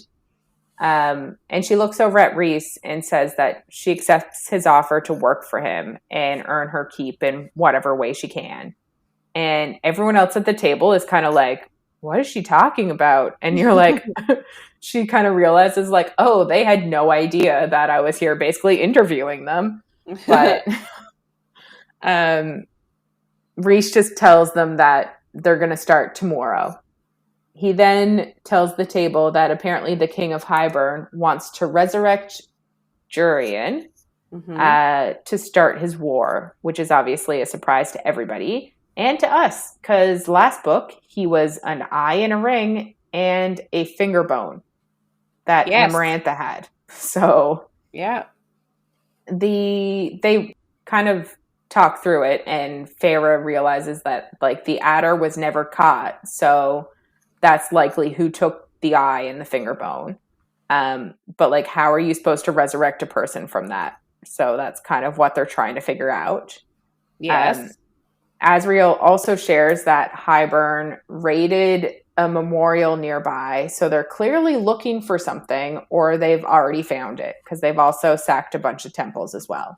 Yeah. FYI, Highburn is the name of the neighboring country that is also full of fae and it has one king. It's not divided. So just getting that in there in case we haven't talked about him yet. Yeah, I think it came up last book, but I don't think we've talked about it this book because we might have last. Anyway, it doesn't matter. But yeah, that's where Amarantha came from too. She was a sentinel from Highburn. Amren tells Rhys that he needs to go to the prison and talk to the bone carver for answers, and he's kind of like, why don't you go? And she just immediately refuses. And Asriel's like, fine, I'll go, whatever. But Rhys says like, no, me and Feyre, we're the only ones that can really go. And Feyre is the only one with something to offer him because she's different. She's an immortal with a mortal soul. And she realizes that like all these people around this table are afraid to go, but she doesn't feel any fear, even knowing she should feel fear. And it's clearly a part of her depression that she's like not having feelings, but she kind of asks, how bad can it really be? And Cassian just responds and says, bad. So after they have the discussion about the prison and they have their dinner, Rhys and Feyre fly back down to the townhouse on their own. And they sort of rehash how Feyre had like slipped inside Rhys's mind before dinner. And they're sort of talking about like, well, how could it have happened? And he says that the bond through the bargain is like this living thing based on what Feyre needed at the time that the bond was made. She says, I needed to not be dead, right? Because when she made that deal, she was very close to death. And he says, no, you needed to not be alone. And like, I feel like they're both right in this situation. Yeah. Like, she did need to not be dead. Yes. Like, she was so. legit dying. I don't think it would have made it better if she was not alone during her time of death. Yeah. But also just the idea that, yeah, like, she was completely on her own. Like, Lucian essentially threw her to the wolves. Yeah. Tamlin also, like, didn't... Like, his reasoning was shit. He's shit. He is shit. But... And especially after, like, last week's episode and all the shit he did. We know that he's real shit. But... I don't know. She needed both things. Yeah. Anyway, I guess they're like flying through Velaris at this point, and she's looking at the city and sort of, I'm not going to say amazed, but she's sort of, appreciative at the fact that the city is still there and it is peaceful. Like, because like you said, initially she was really pissed that it seemed like everywhere else had been touched by Amarantha. And this place sort of carried on like nobody was affected is the way. And she's pissed about it. But I think she's already, just after one night and like seeing it, she sort of started to appreciate that, well, no, he kept it safe. Mm-hmm. And he did that by becoming Amarantha's whore. Yeah. Like, he was a monster and a completely different person. Like, she's actually starting to see him as a real person, like, as who he really is. Mm-hmm. And she's realizing that he did what he did under the mountain. He was a monster under the mountain to protect what mattered most to him, his friends and his kingdom, I'll say. Yeah. We get a little bit more from him, actually, about what happened. And he explains to her, like, a little bit more about the night that Amarantha attacked everyone in the, like, least aggressive way possible. Like, the night she tricked everyone out of their powers. Yes. Yeah. So apparently, because he said that, because he's the strongest and most powerful High Lord in history, he ended up, like, after she tricked all the High Lords out of their powers, he was obviously left with a bit more because he's more powerful in general. Mm-hmm.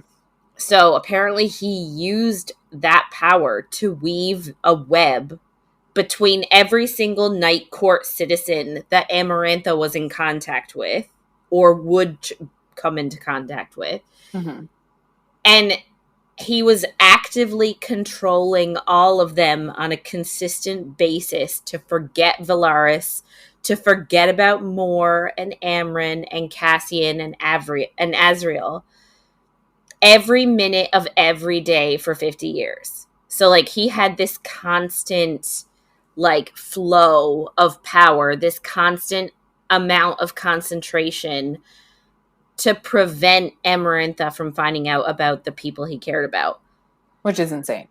And that is, like, insane to think about. Just imagine being told that you have to, like, play with a coin in between your fingers and have it go back and forth between your fingers for that long constantly without letting it drop. Like, that's what Yeah. I imagine he was doing.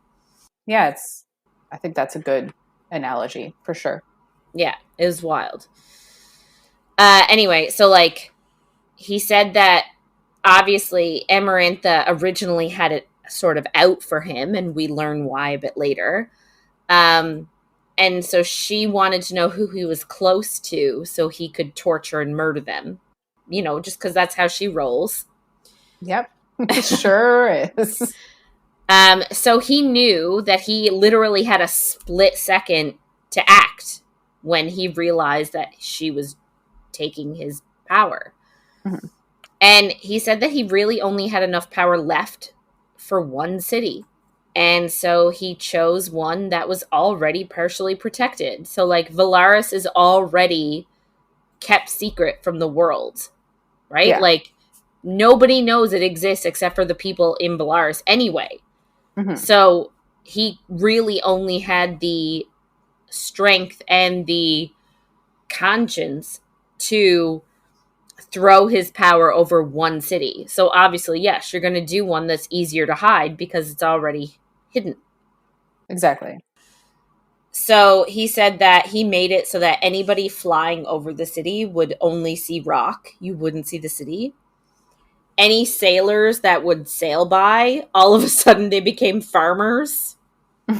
Like, they would settle somewhere like close by and just be like, I think I'm going to be a farmer now. And they would just start farming the land. Anyone trying to walk through the city, even like inadvertently, would suddenly like just decide to turn around and walk away. Fair enough. Yeah. So like apparently he was using so much power to protect the city and protect like this web to protect his friends. He didn't have any power left to protect himself from Amarantha. So he decided to do the only thing he could do. He wanted to stop her from looking too closely. Yeah. You know, so he decided he would be her whore. So I have a question that I just thought of. Okay. And it doesn't really come up until later, but the Court of Nightmares doesn't know about the Court of Dreams. We find out later. Mm-hmm. Do you think he made them forget that 50 years ago, or they never knew? Because he said that a lot of the people there are his father's court. So you would think that they would have known about Velaris beforehand. That's actually a really good question that I didn't think of before. I feel like maybe they would know about it in theory. Like, I feel like maybe, because, like, obviously, Rhys is never there. Moore is rarely there. Mm-hmm. Like, they must know that he's off somewhere doing something. Yeah, he lives like, somewhere else, obviously. So, like, what does that mean? Yeah. That's a good point, too. How did they not know about it? So I feel like, yeah, they probably did know about it in theory. Maybe they didn't know that it was as, like, a beautiful and, like, peaceful as it is. Yeah. Like, maybe they thought it was just, like, another place like their place, because Rhys is, like, whenever he goes to the Court of Nightmares, he's a big ol' asshole. Mm-hmm. So, like, they must assume... They might have thought it was an extension of... Yeah. And, like, had no desire to go there. Or maybe they thought, because, again, the Court of Nightmares is almost exclusively high fae. Mm. So maybe they all thought that Velaris was, like, a place for the lesser fae to live. Maybe. And maybe Rhys spent most of his time there because he is lesser fae. Well, no, because he is also lesser fae, right? Because he's half Illyrian. Yes, but maybe they think he's always with the Illyrians, and that's why they do. That's another possibility. Yeah. There's a lot of things. Feyre then sort of takes a really huge step, and, like, I'm really proud of her for saying what she says. She tells Rhys that it's a shame that the rest of Prythian doesn't know that he did everything he did to protect his people. Mm-hmm. Like, she's sort of saying, like, it's a shame that, like, people don't know the real him. Yeah. which I think is absolutely true. It is absolutely true. However, he sort of responds to her with, like, as long as the people who matter know, he doesn't care about everybody else. Which I also really love because it shows this, like, remarkable sense of self. Like, I know who I am, the people I love know who I am, and if other people see me as a monster, I don't care. I guess. You love it. He's too... What show? Oh, I'm watching Ted Lasso now. And is he too pure like Ted Lasso for you? No. Do you watch Ted Lasso? I've watched Ted Lasso, of course. I'm only on the second season, so no spoilers. But it's like that scene where they're like, would you rather be a panda or a lion? And Jamie Tart is like, I'd just rather be myself. And they're like, you don't understand how, like, I forget what they say, but they're like, you don't understand how mentally stable that is. Yeah. Like, Rhys, you know yourself too well. Yeah. You're too mentally stable. Yeah. Yeah. I don't think that's the word they use, but yeah. No, but yeah. Anyway, so I guess that's the end of that conversation. That night, she dreams that Amarantha is slowly carving her up with a dagger and telling her that she is just as much of a monster as Amarantha herself is. So that's a super fun dream. It's not... She always has different dreams. And, like, obviously. But I sort of thought from the very first dream, like the very first from last week, it was more about her doing the trials. So, like, she had a dream that when she was stabbing the Fae, she had another dream where she was being skewered by the thing during trial number 2. So I sort of, like, this is different. So I'm sort of not surprised, but I sort of thought her nightmares would take, like, the connotations of what has actually happened to her, but now her, like, subconscious is creating these new scenarios. Yeah, which is also interesting because, like, when you go back to book 1, there are nightmares that she has that are kind of predicting the future. So it's just interesting that, like, the dreams have evolved from her before, where she still had nightmares. And I kind of think that they were coming from Rhys. Oh, yeah. To her, like, her now, and they're evolving based on where she is as a person and her guilt that she's feeling. Right. Yeah. Smart.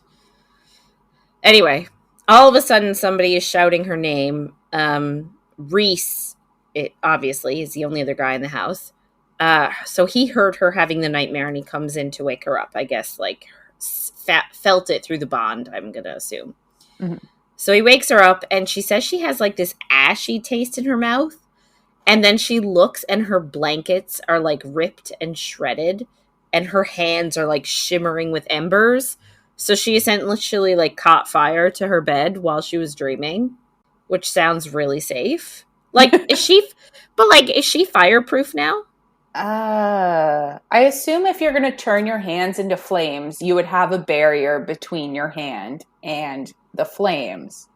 I don't know if that barrier would then continue along your entire body. It would be smart if it did. Yeah. So because maybe she can become fireproof when she...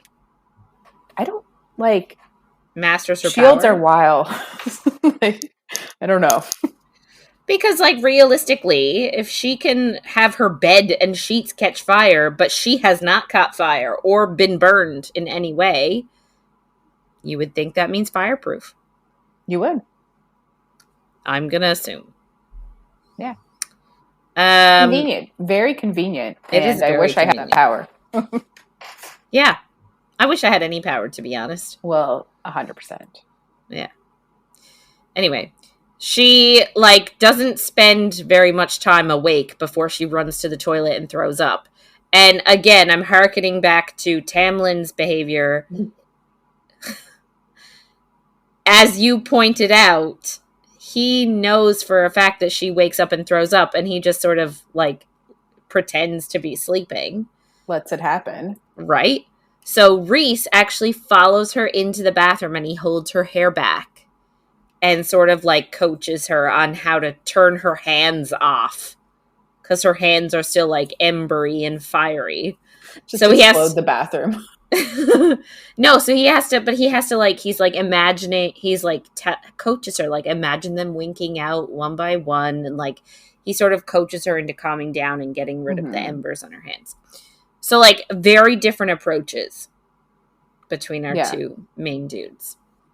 And then he sort of talks to her a little bit to calm her down even more. He said, so he confides in her that he dreams sometimes that it isn't him under Amarantha, but Azriel or Cassian, and that she's pinned their wings with spikes to the bed, and he can do nothing to stop it. And then he even goes a step further and admits that he did horrible things to make sure that Amarantha did not touch his friends. Mm-hmm. And Feyre sort of, like, she's stopped throwing up at this point, and she admits, like, I did awful things too. Difference being, though, Rhys did 50 years of terrible things. Feyre did, what, 3? Like, I don't... Like... Well, I call it 3 because she killed what's-his-face in the beginning. The very beginning of Akatar, when she killed the wolf. Yeah. Right. Andress. Yeah. Yes. Yeah. But...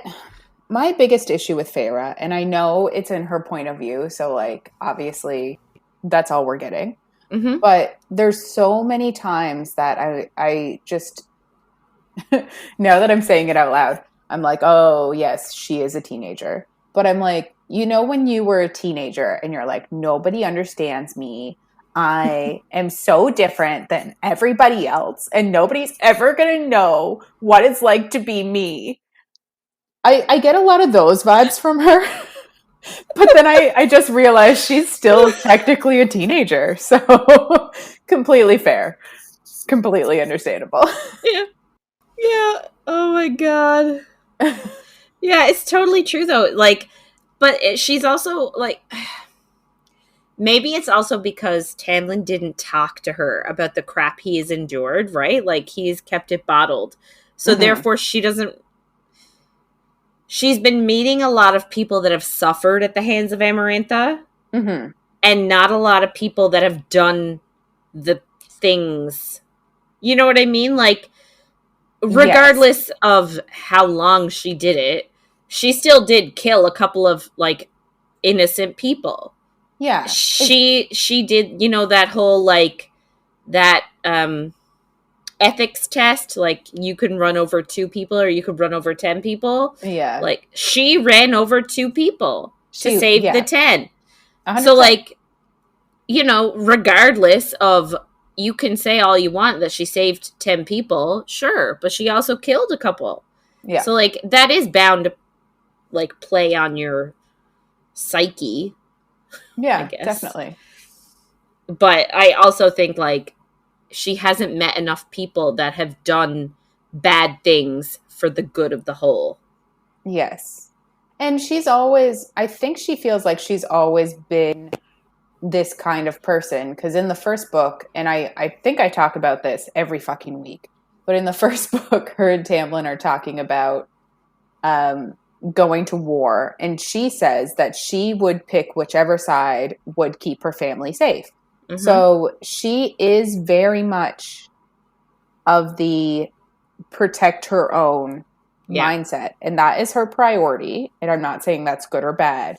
But she hasn't met anybody else like, or that says they're like that, or recognizes. And I think that she's actually very I don't know if self-actualized is the right word, but... Self-aware? Self-aware, yeah. She knows that she's the type of person that would put her family above everybody else. So I think that's actually admirable to know that about yourself. Obviously, that's not going to help a 18 at the time year old feel better about herself, but you know, what can you do? Yeah, true story. Anyway, so after she admits that, like, she falls asleep against the tub because it's nice and cool in there, and like the tub is cold. But when she wakes up, she's back in her bed and she's got nice clean sheets. So Rhys like changed the bed for her. At least I'm assuming Rhys did it. I mean, it could have been Nuala and Cara Dwyn or Sarah Dwyn, whatever her name is. I think it was Rhys. I think it was too, but yeah. Anyway, so yeah, she's back in her bed with clean sheets, which is nice. It is. Next day after she wakes up, they're at the prison. So this like super uber sketchy prison. They're both wearing Illyrian fighting leathers, which I think is nice for her, like a nice change. Mm-hmm. It's basically one big rock, and they have to like climb up the face, like not climb up an actual cliff, but like do like a decent hike to get into the prison, but it's essentially just under a cliff. Yeah.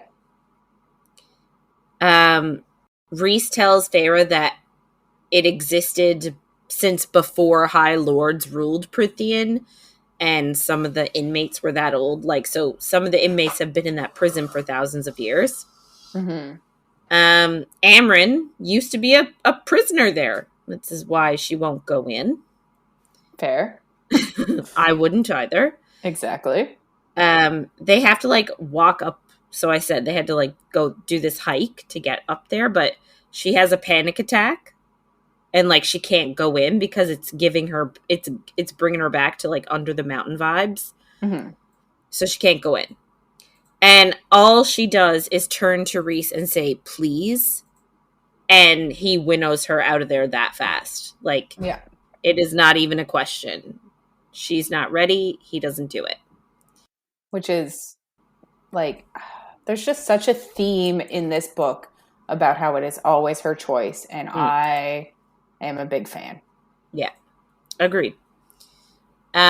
So he winnows her back to the townhouse in Velaris, and she just goes to bed for the rest of the day. She's upset with herself because she couldn't do her very first task as like a member of this court or like a member of this circle of people. So like, I guess, she's tired from her panic attack and emotionally tired. And then she's also annoyed with herself for not being able to complete the task. And she's also just depressed in general. So this can't help. No. So the next morning, so like she just goes to bed for the rest of the day. Next morning, Amren is like standing, hovering over her when she wakes up, which is so hilarious. Why is he so creepy? I love it. You said it was creepy, and I'm like, I love this. I'm like, yes. Sure. So she offers her a loan of a pendant that she has. And she says, as long as Feyre wears this pendant, the prison can never keep her. And so they go immediately back to the prison and they try again to go in. Feyre is wearing the pendant. Rhys is sort of like amazed and shocked that Amren let her borrow it. But that's sort of all we get from it at that time is just Rhys being like, what, why do you wear that? But yeah. So Feyre sees Rhys with a sword and she's like, I'm not used to seeing you with a sword, which is, he admits that like, he's a good fighter, but he's not as good as Cassian, and says that like Cassian is basically the best fighter Rhys has ever seen in his life. And essentially like, he says he's really good. He could hold his own, but he doesn't think he could ever win. Just straight hand to hand. Yeah. Which makes sense. Cassian, he leads the armies. Yeah, but also like Cassian had to do it for survival for so long. I feel like he has an edge when it comes to fighting. Like he's got this edge of, I know that if I don't win this fight, then I won't get those clothes, or I won't get that food, or I won't get that supply. That's exactly it. Like he's gone without, and he had to learn. It's kind of like Feyre with hunting. Yes. Yeah. You're exactly right. That's such good insight. Good job. Thank you. So she then sort of asks, because again, they have to take this hike up the mountain. and asks about Azriel and his hands. I think you mentioned that he's got like these scars on his hands, and she said that they have to be bad if the Fae healing didn't even make them disappear. So we get a little bit of his Azriel story now from Rhys. He tells Feyre that Azriel was the bastard son of a lord, so a lord and a like just a servant woman, and he was kept in the lord's manor with no windows or light in a cell. So he's essentially kept in a prison cell from the time he was a small child. He wasn't allowed to train or fly as Illyrian babies and small children are allowed to do. He did have older, like legitimate siblings, like so older half brothers. And they wanted to see what oil and fire would do to his Illyrian healing abilities. They were just curious. So, just curious is such a shitty thing. Yeah, but that's what it is. His older brothers were curious on how oil and fire would react on his skin, and apparently, like people could hear his screams from far and wide. Yeah. We get a little bit about Mor as well. So Mor is like the queen of the Court of Nightmares, aka they call it the Hewn City. And he sort of says, like, she sort of says, like, what's her role? Because, like, Amryn is his second in command, Cassian rules his armies, Azriel is his spy. Like, what's Mor's purpose? And he sort of says, like, if his armies fail in war, like, if Cassian and Azriel fail, then he's calling Mor. And, like, I don't really, this is the one thing that I don't understand, and maybe I'm just forgetting something. I know it's not outlined in this book. I don't understand Mor's power. No, we don't get it yet. We still don't have it? No, with any of the books. And I'm not going to lie, this scene kind of makes me roll my eyes because I'm like, I feel like we don't know enough about Mor, and we still don't know that. I'm like, why? What is she going to do that these other very powerful people couldn't do? Yeah. You know what I mean? I just felt like this was a bit of author pandering because she knows her audience is mostly female, which, like, I respect having strong women, and Mor is a very strong woman, and I love her character. But you can't tell me on a battlefield that she is going to be better than Cassian, who had to fight for every scrap he's had in his life. I just don't really, I don't know. Yeah, and like literally I would just like to, because we get little bits and pieces about Mor, like about her power. Like apparently her family could see her power manifesting as a small, like as a teenager, and like, you know, she was very valuable, and you know, apparently she is even known amongst the humans, like, which we'll get later on. So I just like, they're leaving us these little tidbits. I would just like it to be stated. Yeah. What is she? What is her power? What is it? Yeah, I agree. I think we're going to have to wait for a book with her as a main person, which I don't think is going to be, well, obviously it's not going to be the next book because the next book is another Crescent City. So I don't even know if it's going to be the book after that is going to be about her. We're going to have to wait like 5 years. Okay. So, after he says, like, you know, if the armies fail, I'm sending in Mor. And then he says, then Feyre's like, yeah, what if Mor can't do it? And he says, if Mor fails, then I'm going to break the spell on Amryn and like what's holding her inside the Fey body. And I'm going to let her loose on the entire world. Which is also like, sorry. I love it. First. I love it. I love it conceptually, but then I'm like, if you Shouldn't you just break her spell anyway? Like, she probably doesn't want to be trapped in this body that she's not used to. No, but I think, like, and I think they've had the discussion before. We haven't heard about it yet. And I don't think we really get much into it this book. But I think, like, there's definitely she knows that she might not be herself. Yes. If they broke the spell, right? We do get that. Yeah, you are right. So, like, she's afraid of that. Yeah, they don't want to break the spell and have her come out of that body when she might just turn around and kill all of them in return. Fair. Anyway, so Feyre then asks, like, okay, well, how long has Amren been in the prison? Like, how long was she there for? And he says it predated their written word. So she must have been in there for a few thousand years. Mm-hmm. Yikes. Long time. He also thinks that she came from a different dimension in, like, a rift in the world. Because, like, he says that, like, no, there's no one else like her. And there are a lot of creatures in the prison that sort of have a similar MO. Like, they're the only ones of their kind here, and they talk about where they come from and how it's somewhere else. Anyway, so they head into the prison and they sort of stop talking because it's, like, really eerie and creepy, and, like, they got to stick really close together. And they meet who they have come to see, who's in, like, the very bottom of the prison, like, almost like he was the first one there.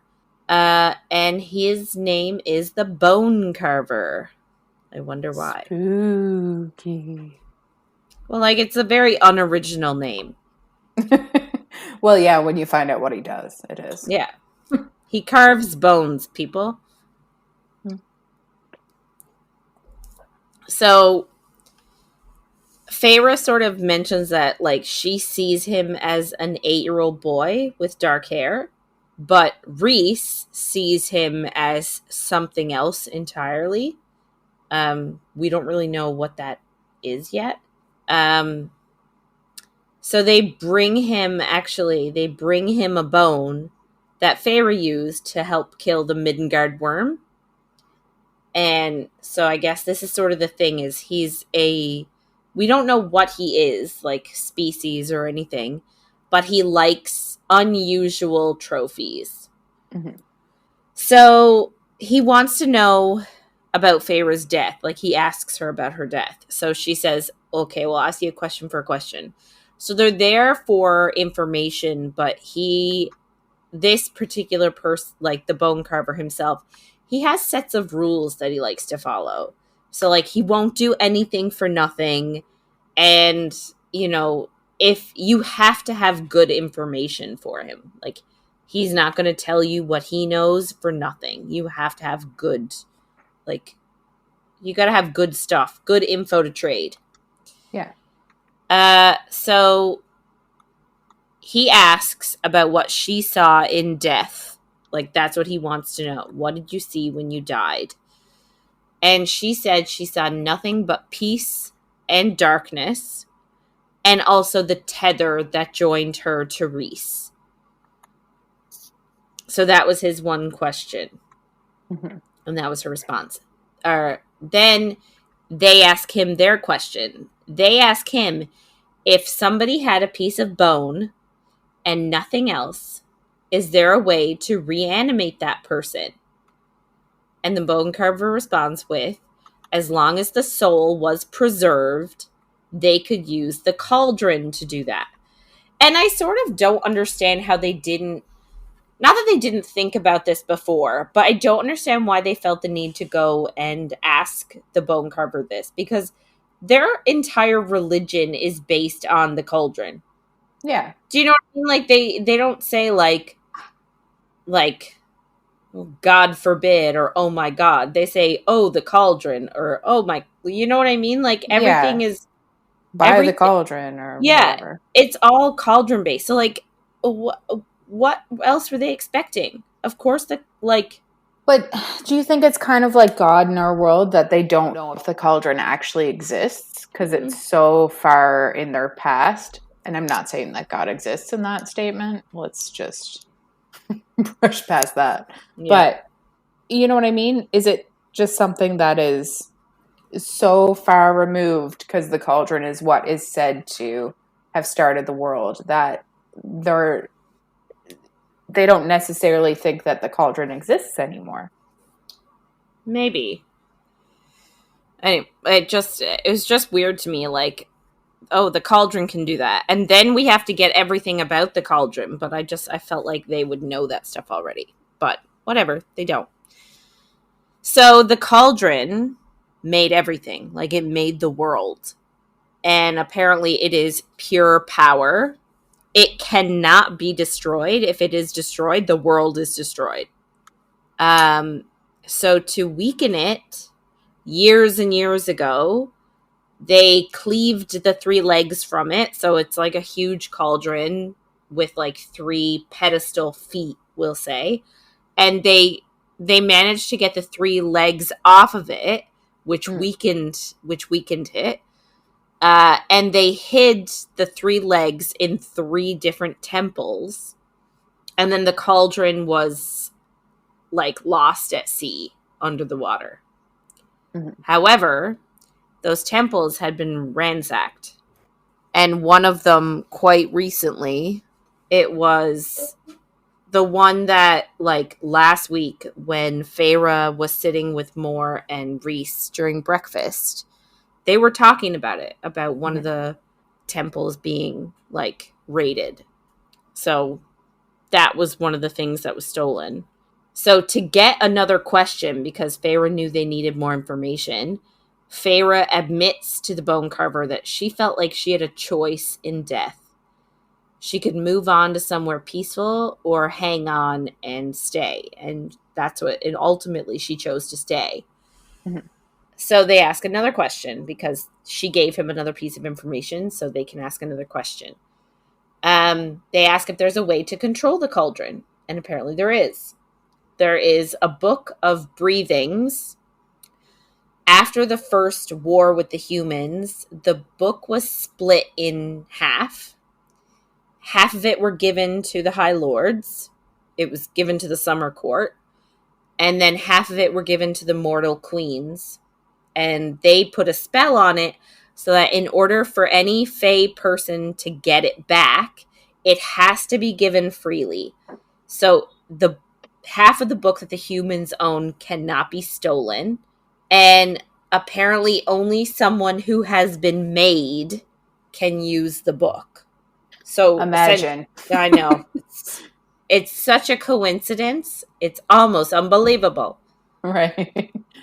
Almost.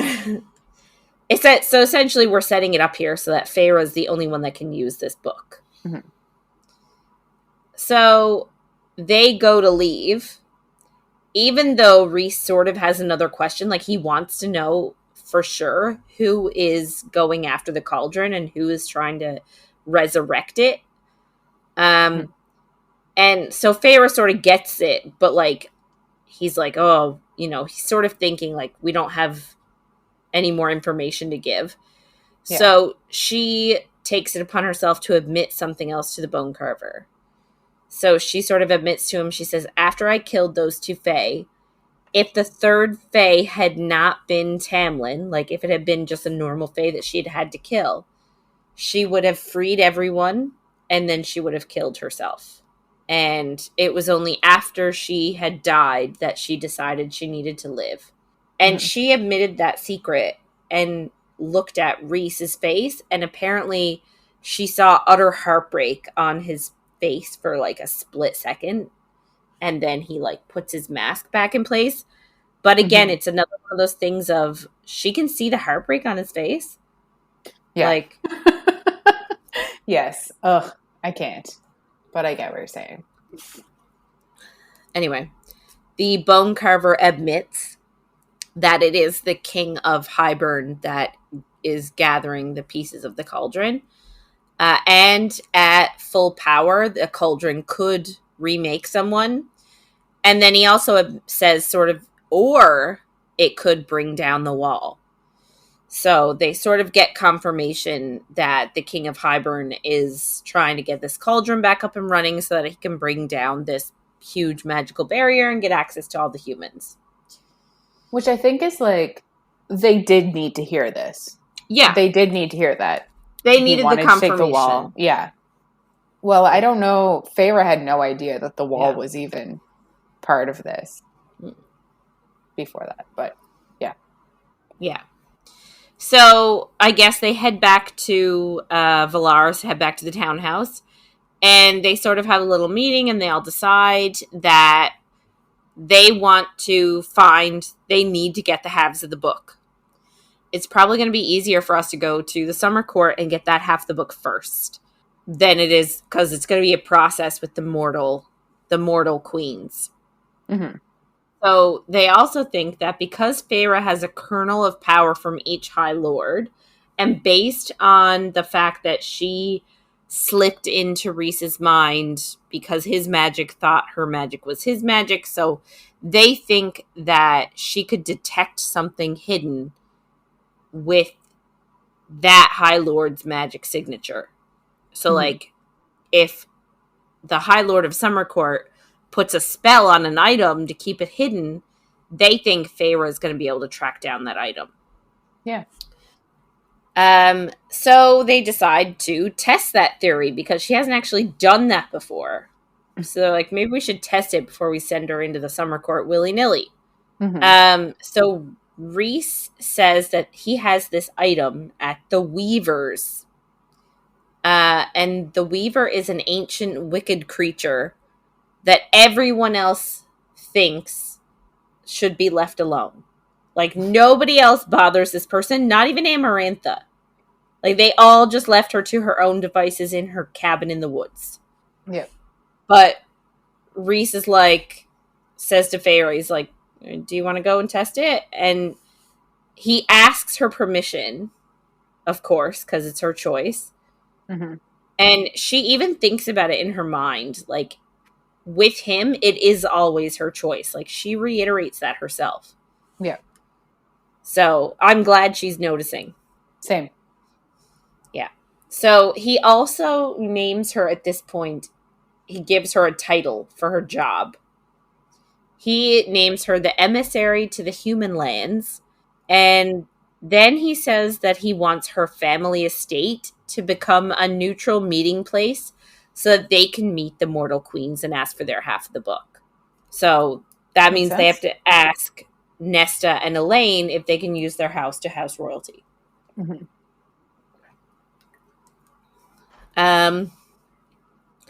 And for some reason that night, even though she still had nightmares, she didn't wake up to throw her guts up that night.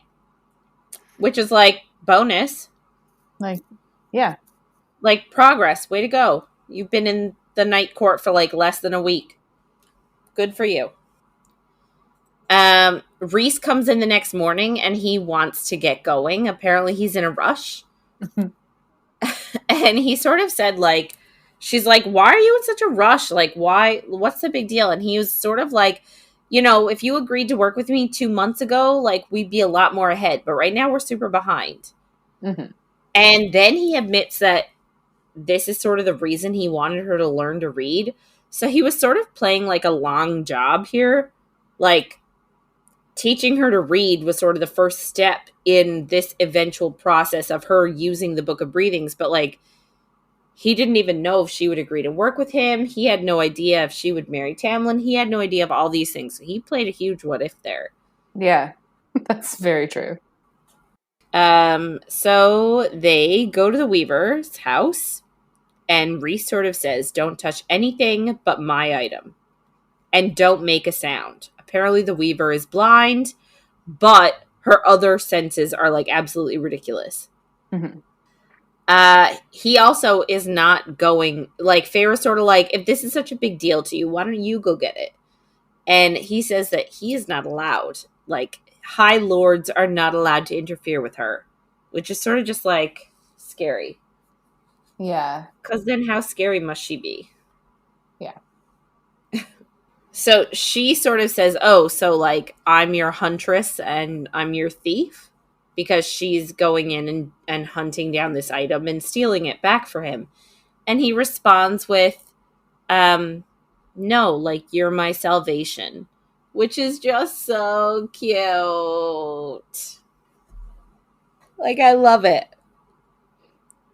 Yeah. I think it's the best answer. I do love it. Yeah.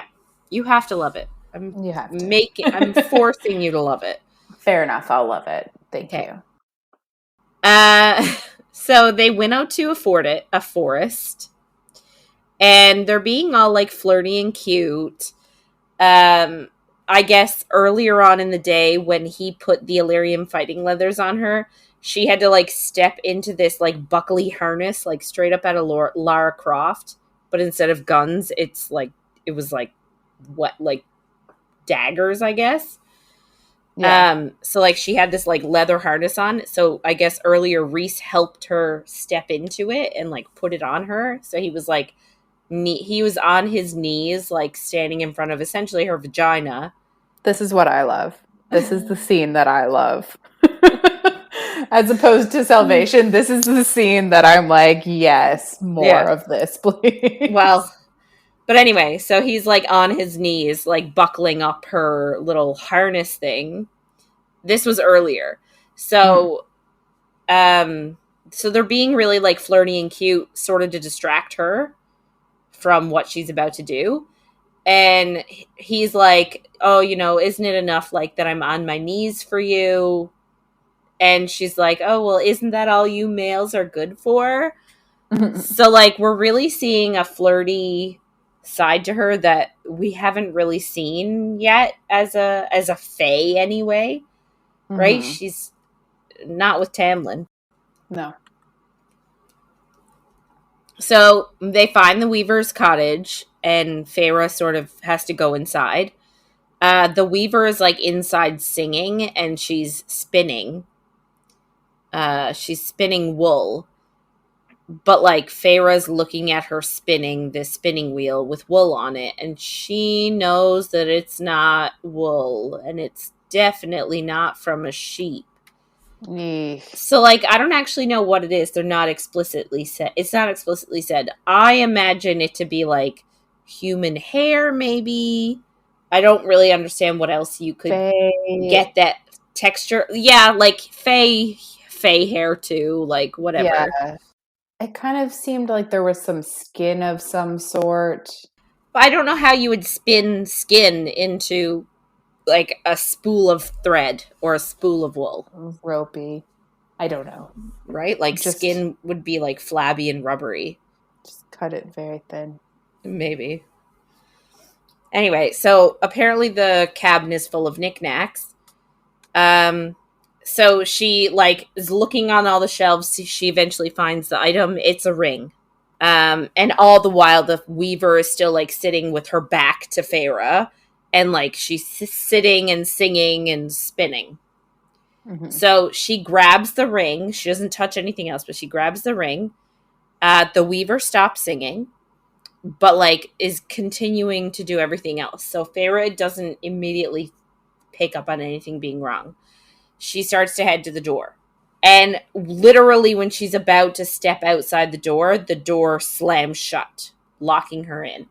The door knob disappears, so she cannot open it. All the windows slam shut, and they won't open.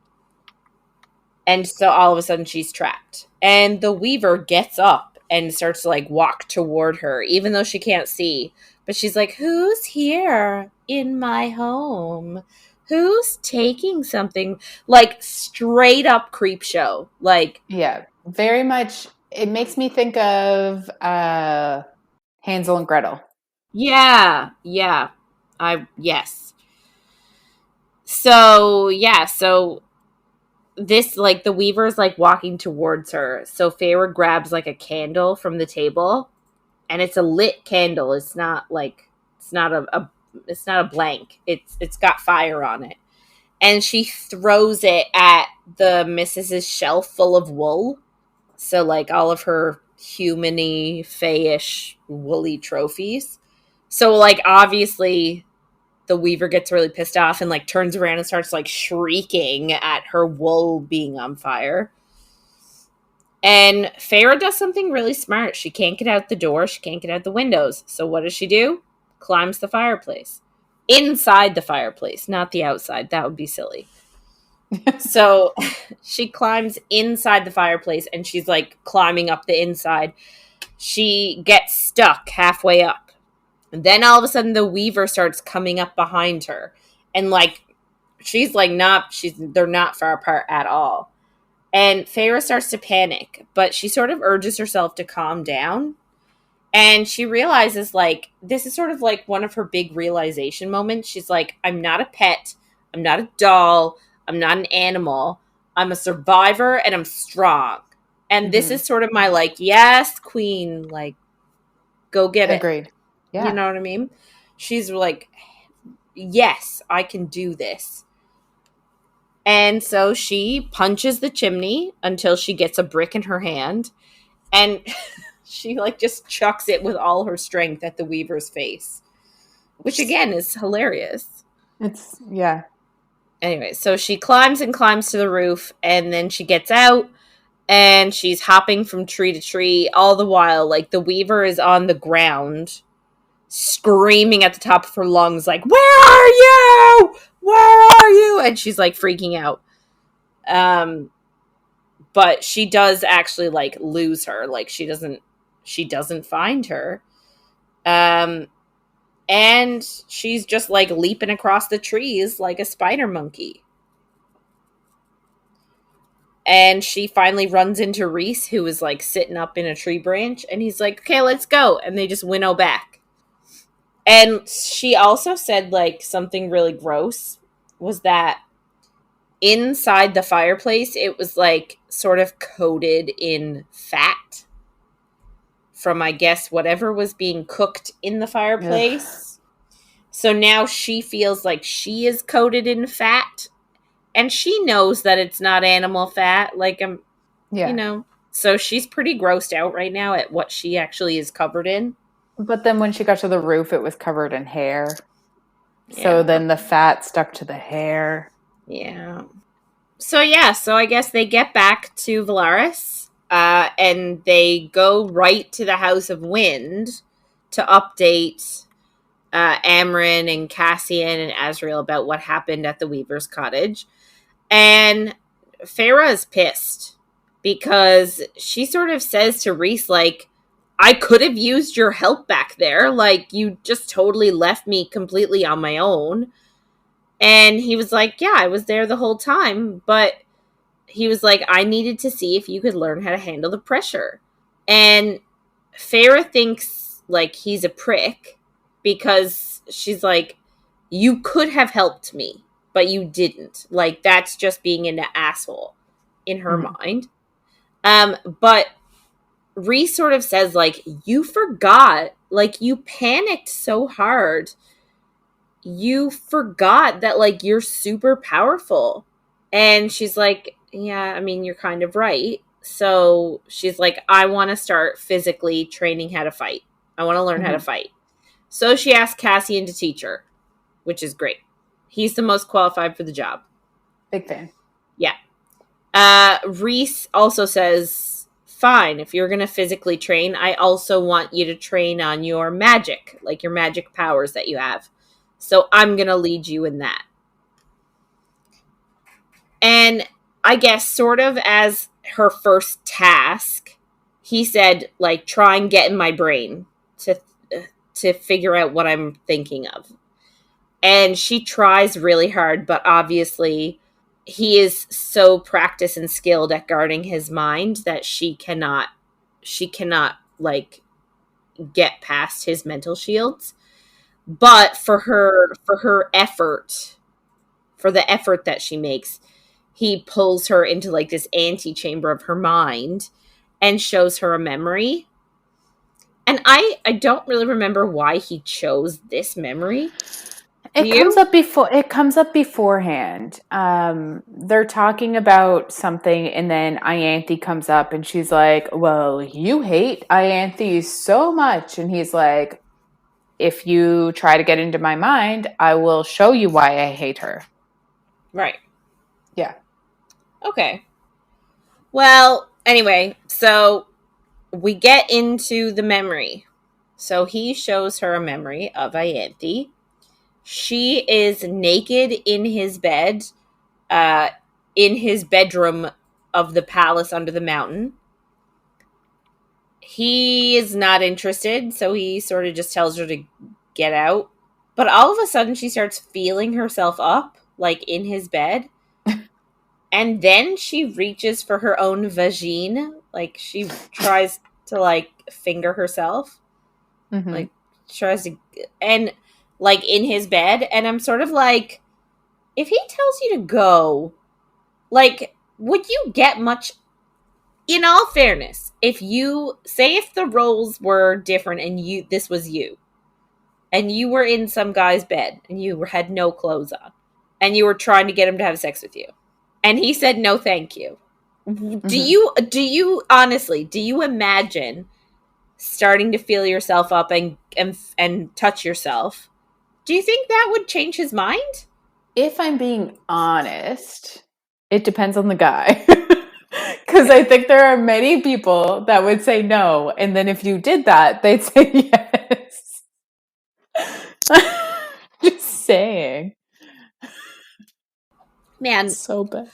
I'm not saying it one way or the other. Like, again, my husband and I have been together since I was like 19 going on 20. So I'm decently limited, I think, in that. Yes, but I've also not You haven't done that before? Generally, if I spread my legs out in front of a guy, he's like, "Oh, yes, I will. I will partake, thank you. I will partake." The only time that they're not is like, sometimes I'll...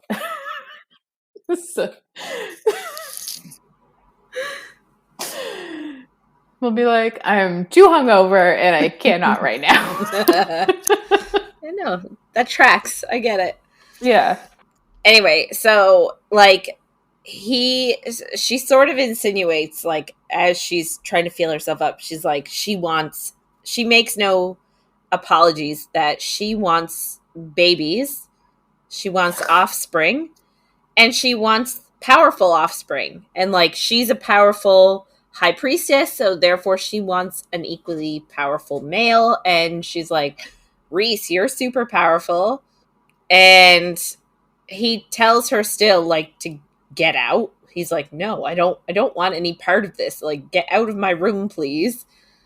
And he tells her to put her clothes on, but she does not. And she just gets out of the bed and walks up to him, still naked. Like, she does not put clothes on.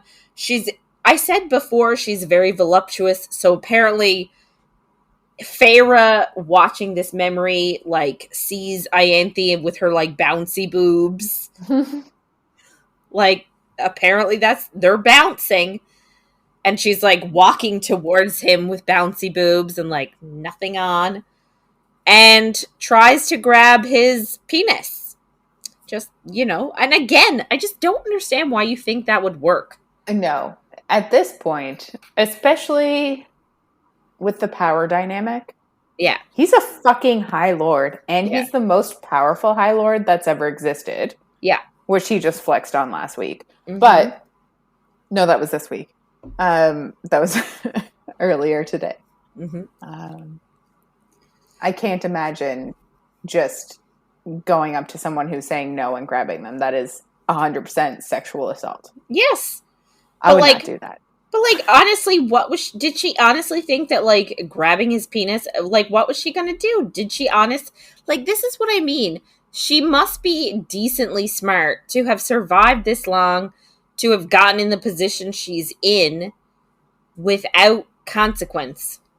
So, like, I just don't understand, like, what she was thinking.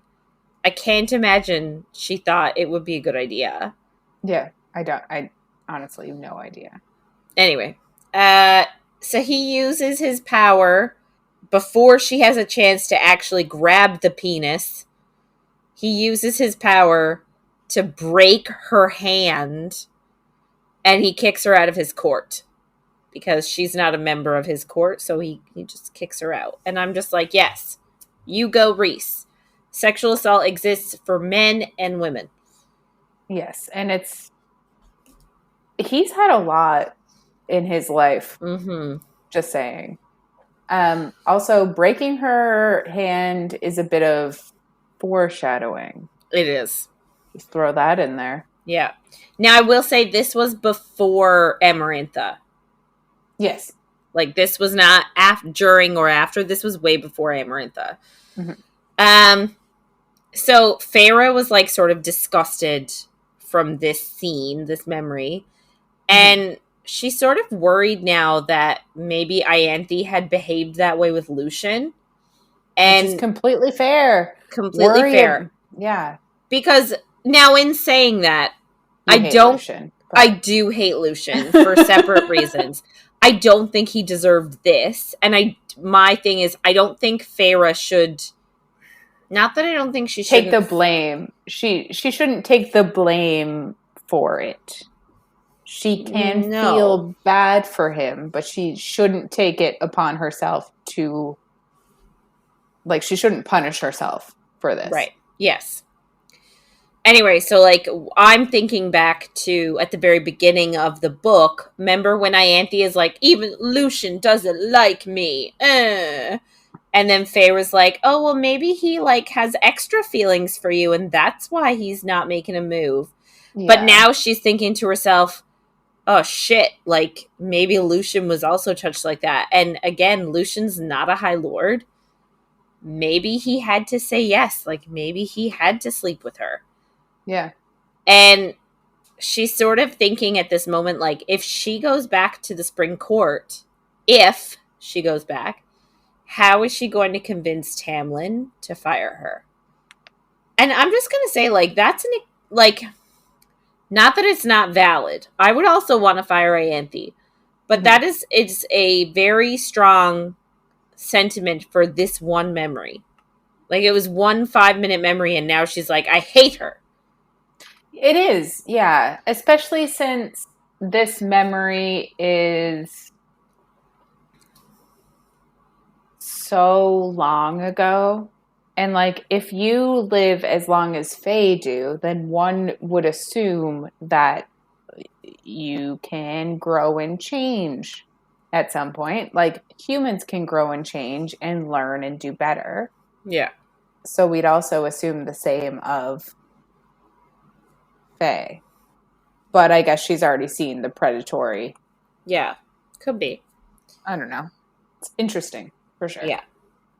So, the next day they decide they're going to go to the Mortal Lands to try and start rigging up the situation so that they can get the Mortal Queens on board. We get a tiny little bit of more story now. So because, like I said earlier, she's so powerful, she was prized as a breeder in her family, or in the hewn city anyway, because she was so powerful. So males ended up bidding on her virginity, and she was going to be sold to the one male that her family wanted, which mm-hmm. is just like, not great. No, it's like, I don't even know what to call that. Like, what do you even call that? You're being sold into marriage to the highest bidder. Outdated. It's like, I know. 100% used to be a thing. Yeah. So we can't forget that either, which is awful. But it's just so, it's not great. No. Anyway, so Moore says, like, I'm going to stick around here. I'm not going to go to the Mortal Lands this time. And then she tells Feyre one of my favorite quotes of the book, actually. I've already, next week, found 2 of your favorite quotes, so... Okay. Continue. So she tells Feyre not to let the hard days win. Mm, which is a good quote. It's a really good one. Like, Because it's true. Like, if you are having a hard day, you cannot let that day, like, take over. You just got to move on, right? So it's just an amazing quote. I love it so much. Don't let the hard days win. If anybody out there is having a bad day, do not let today win. Yeah. And we are always here on Gmail, Instagram, Twitter, Facebook, if you do need someone to talk to. Yes. So she decides she's going to fly with Asriel to the mortal lands. I guess she doesn't want to fly with Rhys. Right. So she says she preferred his quiet to Rhys. Like, Asriel is quiet and sort of reserved, and Rhys seems to like pissing her off and like getting under her skin, and they sort of had an angsty, flirty thing going on.